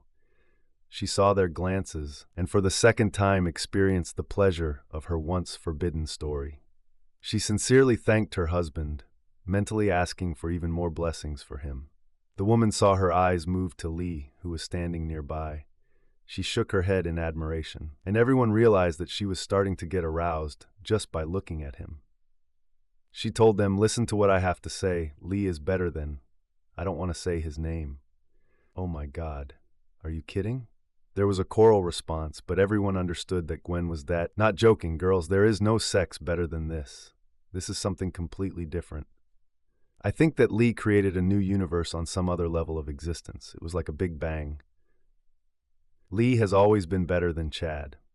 But this..." The girls giggled and looked at each other. Gwen said the name and shared a huge chunk of her personal life. Everyone was delighted that the ban on discussing her movie star past had finally been lifted. But they were even more impressed by how enamored Gwen was with her husband. All the women looked at Lee dreamily at the same time. The men had gathered to play darts, but now they were listening attentively to the amorous sighs of their friends. One of the husbands saw the women staring dreamily at Lee and pushed him. All the men looked at each other frowning. Lee just shrugged his shoulders, knowing that they shouldn't take it too seriously, and reminded them, when they're in this mood, we're going to have a great night, right? We have nothing to worry about. A few of the boys picked up their mugs and clinked glasses with him. Susan's husband apologized again. "I'm sorry that my wife snooped around in your affairs and disturbed your peace, Lee. I wish I could give her a taste of her own medicine. I thought she learned her lesson, but I'm afraid your happy ending weakened the lesson she should. Don't worry, buddy. You were with me every step of the way. I do have a happy ending, and Susan is a great woman, a good person." Lee thought for a moment before continuing. I think Susan shared something with Gwen recently. I think I have an idea for you." Susan's husband smiled broadly. Lee gathered the men in a circle to discuss the plan. The meeting ended with Lee assuring Susan's husband that Gwen would help. "Hey, Gwen, come here," they called. Gwen trembled, blushed, and then turned pale, her skin breaking out in a light sweat.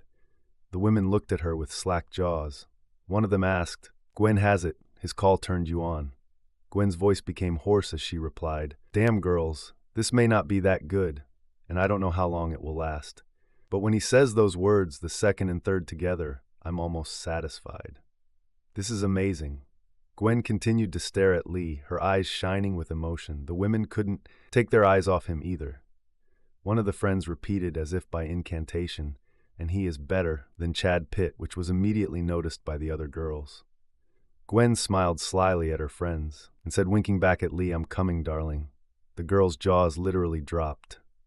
"I don't have a filter right now," Gwen explained with a grin.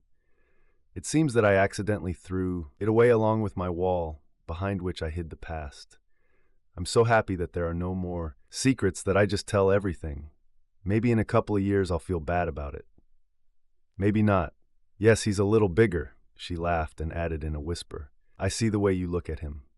Yes, it's really big and bouncy, and yes, it's bigger than Chad's." The girls literally began to choke with excitement, and believe me, Chad has nothing to be ashamed of. Now the women began to giggle nervously, not believing their ears. To them, Gwen was like a goddess who dated movie stars and also had a better husband than anyone could imagine. Gwen looked at her husband again, and it was clear to everyone that she was literally on cloud 9. Every time she looked at him, her own head shook from side to side in disbelief. "I told him that my libido follows my heart. I've never loved him more. He saved my life even before he found out about my ex-lover. He has been a star on my horizon since we started dating, saving me again after he found out about my past, and once again giving me a path to you all. Lee is the star of my heart, and now I'm an actress in an epic movie with him. Lee is my superhero," Gwen said, looking at her husband but turning to her friends, "and don't rely on a test. Besides, Lee probably won't be able to do to you what he's doing to me, but your husbands can. If they prove to you that you can trust them enough to open up completely, if you can trust them enough to let go of all your defenses, then it will all be yours too." She spread her arms in a theatrical gesture. Women looked to Gwen as the personification of their dreams.